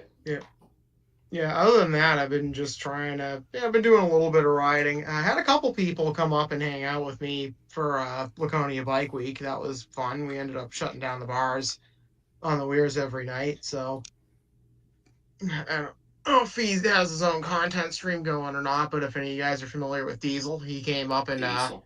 Did Martha join? He saw me. Yep, hung out with Diesel and Diesel's girl Martha there and Randy, and we had a good time doing that. That's good people.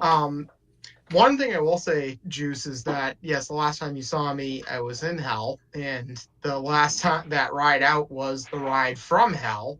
Yes. And it was the ride from hell, both literally and figuratively, because I thought I wasn't gonna make it at the very end of it.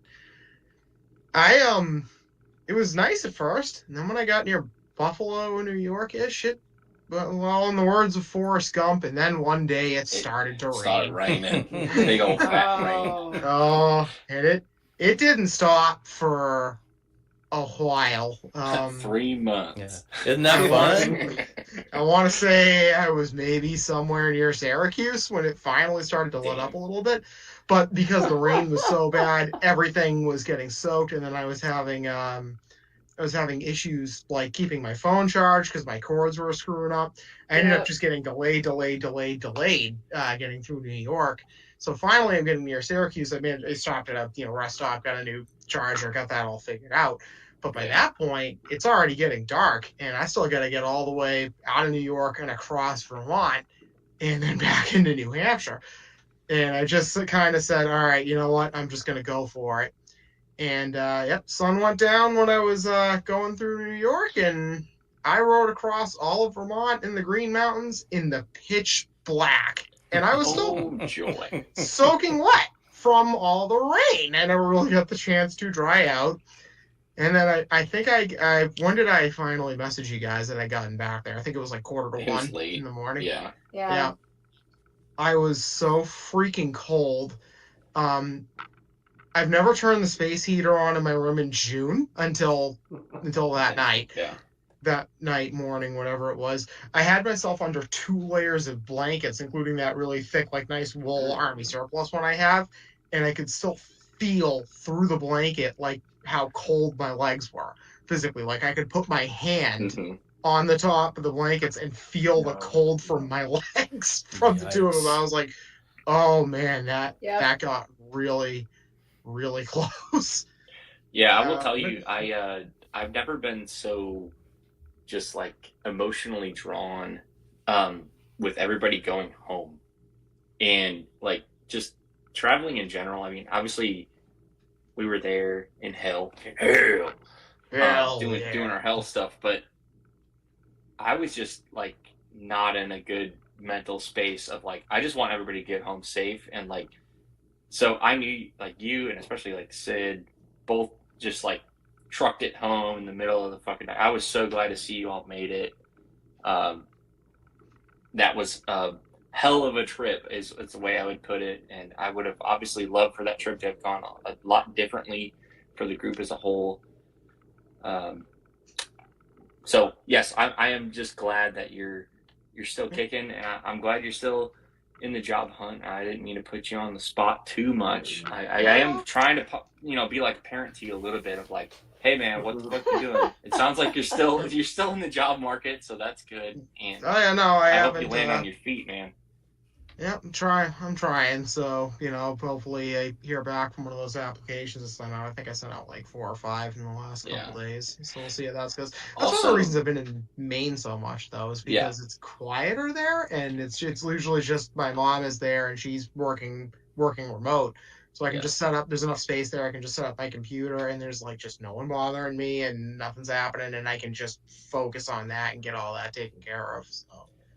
And that's good. I was gonna say, like, having a little bit of escape from all that and what happened with you, it's like that's like the perfect situation to just be able to fucking go away in the woods and shoot guns and just be away from it all for a little bit. I think that's really good. Yeah. So a balance of that. I mean, I want you to find a job, but also it's good that you're spending some time working on your mental health and all that. So, and your physical health too. I see you've been in the Gym Rats chat you're running a bunch and shit, dude. Killing it. Well, that's kind of the problem, though, is that like I'm going and I'm hanging out like at that like at the cabin in New Hampshire, like trying to have the peace and quiet. But the thing is like, okay, so since I don't like have a set time, I gotta get up in the morning, and it's like I'm kind of not doing things a lot during the day. And the problem is there's nobody there, and the nothingness and the isolation was starting to drive me insane, and my brain was just starting to come apart.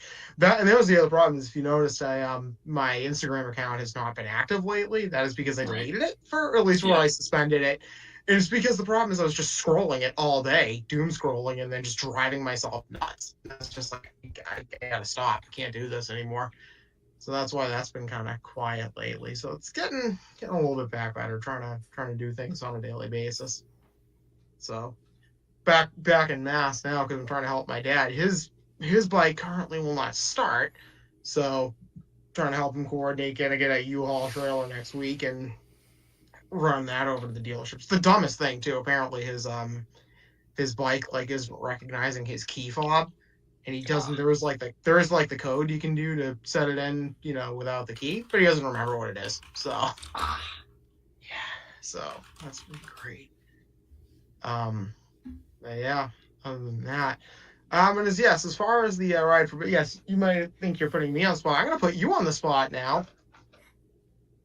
I have Rainey. I have gone like towards where you are. Juice, I've now come to your thing. I've come to Florida a lot. Jima and Abel, I will eventually try to make my way over there, but you guys both get a pass from this.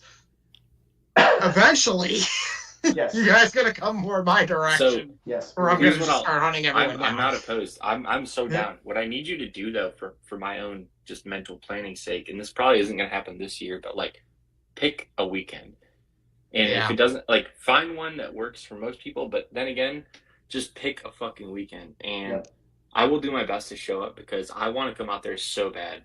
It sounds Yeah. great. Like, that whole area, I have like a wanderlust for. So pick a date. Let's plan it together. I will do my best to be there. I won't say I'll be there 100%, but I will do my Yeah. best to be there because I want to come out there. No, yeah, I'm Actually, hoping. Yeah. I'm hoping by One of next the year reasons, too. yeah. One of the reasons I bought a Road King is because I'm coming back that way next year. Cool. Yep. So, there's a few different options too, because like I keep mentioning the house in Maine. My mom's been fixing it up while she's there. We actually got the attic cleared out, and we got about, let's do the math in my head, like 6 beds up there now, including like all the ones we got downstairs. So we can actually keep like a bunch of people there. That's a party. Yeah, Yeah. I'm in, Yeah. dude. Just pick That a was- date, man. Pick a And date. that was the idea. Yeah, no, Yeah. I was originally thinking of putting out like a call for maybe something around Labor Day weekend this year, and then one of my friends decided he needs to get married right around then. So it's like, awesome.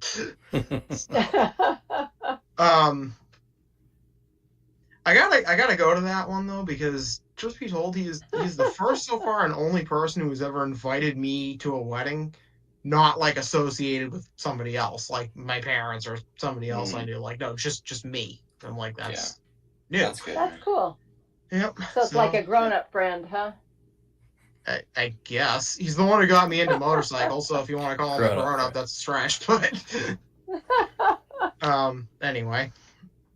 But yeah, so I'll try to think about one other thing I know that is sort of rumors is my dad right now. He keeps making a lot of noise about trying to do like a Glacier National Park run next year. We will see if that happens, but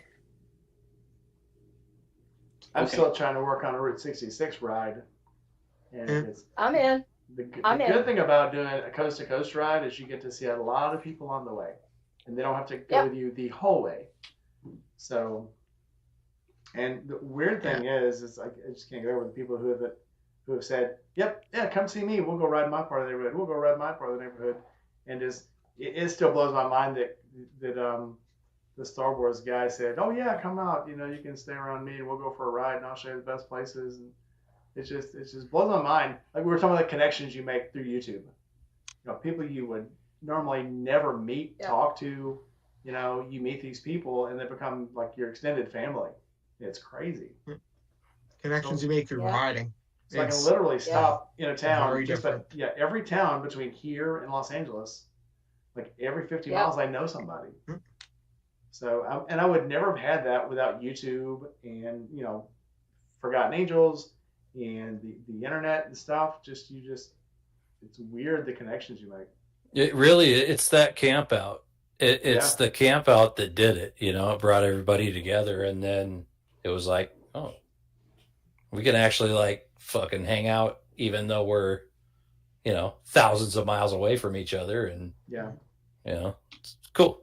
What's weird is you forget where you met the people the last time you met the people. I kept telling what was that? I told you all that. Yeah. Oh yeah, we went to Land Lakes on Easter. No, we didn't. I said, yeah, we did. We were at Land Lakes on Easter. I was like, no, we weren't. I was like, sure we It were. was in May. It's like, oh wait a minute, we were in Nashville on Easter Day. That's right, with the other people. It just gets. It's kind of a cool thing, but still, it's just. It's been it was a busy year for sure. I wish there was more Not like bad. nationally known motorcycle events over here. You know, Yeah. there's not as much as there is in the East and the Midwest and the South. You know, Well, but even the ones that are well known, though, are those really the ones that you want to go to? Like, is that where you're going to make the best connections? well, no, I just mean as far as You like guys over here. just to get people together in a common place, right? Yeah, but Yeah. we want our people in a common place. So that's the difference. It's like I think. But we I built a mean, really so, strong like- community. We just need more of that. You guys were talking about like he went to Laconia, right? Like, Like, I live in Laconia, so well, I mean, well, so it wasn't like was it like you went to Bike Week or like? Well, that's the thing. People, I mean, Go ahead. you know, if there's an event, then you know it's another reason to travel further, I guess, is what Right. I'm getting at. Yeah. Right.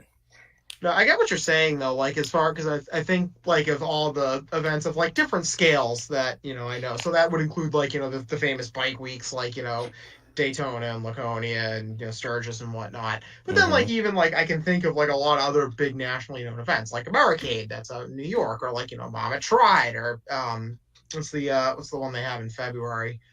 Yeah. Oh, Born Tried. Free.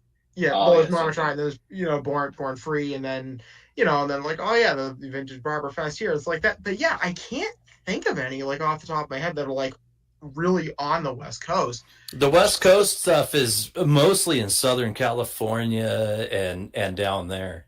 Right. Yeah, although I am looking now, and there's the Pendleton run next I week. was going to say Pendleton. Have you done that before, Lila? I have not. It's hot as fuck, though. Yeah, I I've been know. over there about the same time. I grew up in Boardman. It's not very far from Pendleton, but it looks like a riot. Yeah, you want to go? I'll meet No, you ma- there. I don't think I can do it. It's Okay. next weekend. Yeah. That's know. not enough planning, but maybe we next year. Okay. Let's I'm put it in. on the docket. I've already circled it. All righty. Yeah. There. But it's like there you go. It's just funny. I was just thinking of all the stuff I hear about and like listening to various podcasts and checking out people's content that they talk about, and it's like I hear about all these other cool places and events, but the only one that actually popped into my head that kind of, and it's not entirely within that area, but it starts out over there is El Diablo Run. The big- Cannonball Run, yeah. Well, no, There's there's also- Cannonball Run, but then there's El Diablo Run, which is the one they do Yeah. like into Mexico every year. So Right. they used to do the Hell's Canyon run. I don't know if Yeah. they're doing that anymore, are they? They're not. I want to they've kind of- restart that. They've kind of folded that into Pendleton. Have they? Yeah. Yeah. Because But there's I also Buffalo Salt love Flats. I love riding out there. Oh, yeah. Out Hell's Canyon, out by Baker Yep. City. Man, Oh, yeah. there's some Beautiful great riding. spots out there. I'd love to like start a new rally. Yeah. Maybe I should find a cause. Okay. Well, should have if a they, job. Forward. There you go. We should talk to David Tyler, see who we should talk to. well, if they kick Yeah. off the Forgotten Angels up in Portland, then there can be a Forgotten Angels camp out up in Portland. I'm going to tell you right now, if there's a city in this country that needs it, it's Yeah. Portland. Oh, Yeah. God, yes. Sure. Yeah. So, no, I mean, I talked to like my buddy Keith, old friends in New Roads. We're constantly talking about let's plan some sort of an event, and we'll like co-host some sort of friggin' event, and just try to get more of that going over here, because there's a lot of YouTubers over here. They just Right. it's not as prolific, I guess. There's also a there's- lot of really good riding, and that's There is some Yeah. beautiful Yeah. riding over Yeah, here. yeah. That's why I want you guys to come out here. Is just to Yeah. ride. I mean, I see it. I it's- want it. I want it. Yep. But I don't Yeah. want, some of the regulations. I'm like, damn, man, dude, West Coast, y'all are living a different life. I mean, Well, seriously. we could just ignore them. What- I'm not saying I like that to idea. do that, but I'm just pointing out it's a possibility. Oh, it ain't that bad over here. Which regulations ain't in it? that Because I'm bad. pretty sure that, with the exception of California, they're like way under. Well, I mean, again, I'm in Mississippi. I guess it depends on the criteria, but yeah, we're definitely helmet state. Hey, California is the only state you can legally lane split in. So That's also Yeah. true. I- It's just fucked up, right? We I voted don't for know it. if that's Oregon, true. we voted it in, and the governor said no. Governor fucking went. See, y'all can pretty much do any drugs you want, but Uh-huh. also don't Yeah. lane split. But you better Yeah, wear your yeah, helmet. yeah. That Yeah. makes no sense. Yeah. Do any drug Right. you want, you better wear your helmet. hmm And don't you dare split those lanes. Yep. But we do anyway if it's hot enough. Man, Oh, yeah. people are such assholes up here. I actually made They are. I went on a rant about it when we were riding, and I cut that all out of that video I thought maybe I'll make a little short one or something where I'm just like, what is up with that? I've never thought that if a motorcycle splits lanes and goes by me and I'm in a car, I never got so mad that I'm like, I'm gonna fucking hit this guy with my fucking car. And Yeah. it's insane behavior. It's insane And here. Oregon is full of them. Like, if they see you on the shoulder, they'll go over so you can't go past them on the shoulder. If they see you Yep. trying to filter forward or lane split, they'll start narrowing the gap. And it's like, why? Why? Because everything's I'm gonna a go to competition. I'm going to go to the front of this line. I'm going to not hold up any of this traffic and just be on my way. But you just want me to sit in 100-degree heat on a motorcycle for some reason because Yeah, I know. you're a dick. So Here, if you go to pass people, they can be doing 70, and you're doing 75, and you're like, well, I'm gonna go around you. You go to pass them, now they're Just balls speed up. to the walls, Yep. black smoke pouring Yeah. out of their truck, trying to Yeah. catch Oh you, yeah. and it's like, Yep. good luck catching So- me. Here's the deal. I'm used to like driving with, and I don't think any of y'all are really used to that, but like Illinois drivers, and if you're out there, you know who you are. But it's not even intentional. Like you will try to one, they own the left lane. That's the number one rule. You Oh, go yeah. fast in the left lane, or you go fast. I'm gonna air quote that in the left lane. They do not let go of the left lane. So when you try to pass them on the right, though, unintentionally, they're just like, oh, we're going to speed up because the person in the right lane is speeding up.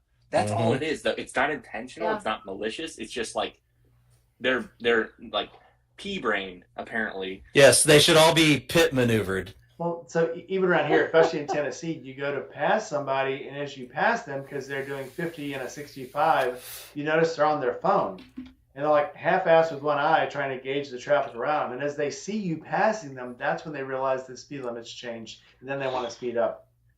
Yep. But it's because So- they get into this highway lock of just like locking onto something and doing the same speed as that. Mm-hmm. I think that's my favorite part of Tennessee, though, is not on the highway necessarily, but like Tennessee is at a different pace than the rest of this country. When you got good roads and like people are just out like moving from point A to point B, I much more quickly adapt to that. Or I'm like, I guess I don't need to be in a hurry because so much of that population is just like, we're out for a fucking stroll, and the scenery is beautiful and you just soak it in a little bit better. But then when I'm on the highway, though, don't No. fuck with me on the highway. Yeah. For Like, me, oh, it's yeah. just on a loop in my head. Move, bitch! Get out Yeah. the way! Just like move. And when I'm driving, I get Tourette's. I say the most horrible, horrific, offensive, shameful things at other drivers, but it's like it's acceptable because it's in traffic. Things I would never say outside of that situation. But am I the only one? I think a lot of people get that way, right? Oh no, my it's- son does that. Yeah. I don't mean, my care son about and I will fast be riding drivers. along, and he will screaming in his helmet at these drivers, and I'm like, "We're hooked up here. Can't get." Drives me nuts. Yeah. I will say I like interacting with bad drivers of cars more when I'm on my motorcycle than when I'm in my car, because you could just pull up right next to them and just stare them down and knock on the window and shit like that. I mean, I'm not gonna like go crazy and hurt anybody, but you can definitely You give let somebody know that you're a Yeah. little miffed with them. Yeah, especially like I don't know what the deal is with all y'all states, but like Michigan just within the last like I think 2 years adopted a hands-free law, which seemed like it took way too fucking long. Yeah. Because even Indiana had one like 5 years ago, Yeah, Yeah. we've had it. and We've that's had where I it for a originally came while. from. But like even in like still today, like I find myself on the highway. It doesn't matter car or bike. I'm just like looking over at people like Oh yeah, take they're all on their the phones. fucking phone out of your hand. What are you doing? You're going 80 miles an hour down a highway. This is not the time to be on your phone at all. At all, like period. You can't hold the damn thing anymore. I'm very I saw passive. a lady reading a Can we Kindle. can we time out for a second? Yeah. Does anybody else hear that weird noise in the background? I do. It sounds like a fan. Yeah. I think Okay. I just want to make sure it wasn't just me and I'm having a stroke or Oh. something. It could be my house. I've got all the fans on. You got the It's fans hot as running? fuck here. Yeah. Mhm. You want me to go turn them off? I will. No, it's Doesn't not bother bothering me. me that bad. I just was Okay. curious what it was. No, I can't hear them. I can't hear If that. you hear I a hear what you're dog, talking that's about. mine. I think in the past it's usually something with Rainey's computer. It's nothing like Oh, I don't. okay. It's nothing he can fix. It's just like It's my something. Yeah, No, some kind of I'm feedback. I'm thing very happens. passive with drivers, except for the ones that are on their phones and shit, and they're not looking at the road. I'll get up beside them, and if anybody's ever heard my bike when it honks, it's like a semi horn. It's a double Loud. it's a double knobless horn, and I'll get beside somebody and see that they're looking at their phone, and I'll hit the horn, and they throw their brakes on and slide. That is the funniest thing in the world. Otherwise, though, Yeah, go ahead. but if somebody like does something dumb, like nearly hits me, I don't, I'll either give them a thumbs down or I'll just, give them two hands and Yeah. and A lot of times I give them a disappointed head shake. Yeah. or the head shake, Yes. and they don't know what to do. So if you Much get more mad at meaningful them- than a finger. Yeah. Oh, yeah. Like, Yeah. I'm not My- mad. if you I'm get just mad- disappointed. Yeah, if you Yeah. get mad, then they want to get Always- mad always back. does this Yeah. with the finger. It's actually really Shake the funny. finger. I a lot of times you can pull up and go, look Yeah. where you're going, and Yeah. Yeah, I mean, as long as I drive away thinking I made them feel bad, then it's a success. Yeah, if you make them angry, if you do something angry, then they have a reason to be angry back. If you just look Yeah. at them like, And like run said, you over. I'm Yeah. the disappointed thing, Yeah. they don't know what to do. But most of the time, they're very apologetic. Yeah. And I don't get aggro unless they get aggro. Well, I did have a guy, this was not quite a year ago, dude, we got to the red light, and for some reason, I'm not sure what I was doing to this guy, but I got up beside him, and he jumps out, and I'm beside him. I'm gonna reinforce that statement. He jumps out, and he just, you need to get off my ass. And I was like, what? I'm beside you. He goes, you're a fucking clown. And I'm like, my day at work had already been very aggravating already, so I got off the bike. I was like, get out of your crap, car, motherfucker. He rolls all the windows up. Go. He rolls the windows up, and then his girlfriend's like, just get back on your bike. And I'm like, so I go to get back on the bike. Then he gets back out of the car. And I'm like, okay, fine, motherfucker. So I go to walk around the car. He runs around the other side of the car. I'm like, where are you going? And so anyway, his girlfriend's like, just get back in the car. Just get back on your bike. And so I got back on the bike and I drove away. I'm like, what a dumbass. And then there was one I shared with you guys. Me and Dinah were riding together. And we pull into a gas station. And I'm trying to get up to the store. And this dude just cuts across me to get to the pump. And then he's got this window down. He goes, yeah, that's my gas station. That's my gas pump, motherfucker. I go, I don't want your fucking pump. And he's like, motherfucker. And I was like, this is the wrong day. I get off the bike. I go to walk up to him. He rolls his window up real quick. I go, get out of the car, motherfucker. I'm going to kill you. And he starts shaking his head. He's like, I'm like, Dinah's like, just get back on the bike. So I get back on the bike and I pull up. And I noticed we get off. I'm turning the radio off, turning the headset off and shit. And I look over and I see him start walking toward this door. And he stops, and I'm like, he won't even go in the damn same store as me. This is ridiculous. So we went ahead and went into the diner, and then he walked in. But I'm like, I scared the shit out of this kid. And his girlfriend's like, he's only 18. And I'm like, he won't be 19. I'm having that kind of a day. Not for long, he won't. And I'm like, but I think it's worse. Hope he enjoyed those years. Yeah, if you're screaming and yelling, that's just an argument. If you're very calm and you still look very angry and you're calm, I think that's worse. Yeah. Then like, this isn't You're gonna be secretly a ninja. Yeah, this isn't gonna be this isn't gonna be a screaming match. We're not gonna scream at Yeah. each other. Something very bad's about to happen. So Yeah. they like it when you Yep. scream at them, because then that's just a different kind of aggression.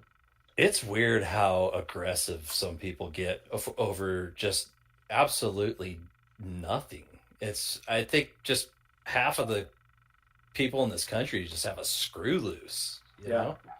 I think we've all seen the footage where the dude gets road rage and gets out and just starts punching the guy's window. But the dude, has probably arms the size of spaghetti, and he's like, just keeps hitting the window and nothing's happening. Yeah. And I'm like, you're gonna have a heart attack, dude. What the fuck are you Right. doing? Calm down. And his wife's like, You're being dragging him. hysterical. Calm Yeah. down. Yeah, it's insane. Anyway, we've drawn up on our 2.5 hour mark, so we should probably. This went fast. Yep. This went very fast. It's good It's catching fun. up with everybody. It was. Yeah, it we was. need to do this at least. If we're not doing it once a week, I mean, once every other week, we just need to get together. Right. Every other Yeah. week, monthly, something. Yeah. I mean, even once a Mhm. month is something. Once a I month. think is- that we need to do it at least once a month. Yeah. Yeah. It's writing season. Yeah, I know this was. Yeah, I know this was very impromptu, but I just need to get you guys together. Today was, like I said, it's very hard that we lost a friend and a great guy. And I can't say enough about the guy. So let's not let that happen to us. One, we need to get together. We need to talk. We need to just be with each other. But two, if you guys have any problems, or anybody we don't have many people in the audience anymore, but if you guys have anything going on, get on our Discord. If you don't have our Discord, every one of the Discords have some kind of mental health or just random BS, tab in it. Get in there. Yeah. At any one time, you're going to find somebody in there. Get in there, start talking to people. It's much easier to fight your demons when you're fighting them with somebody else. It helps. You got it. It really helped me. I know that. You guys reaching out and just supporting me, being there, just like any other friends I would have, locally. Hey, sorry this happened, man. Feel it for you. It's awesome.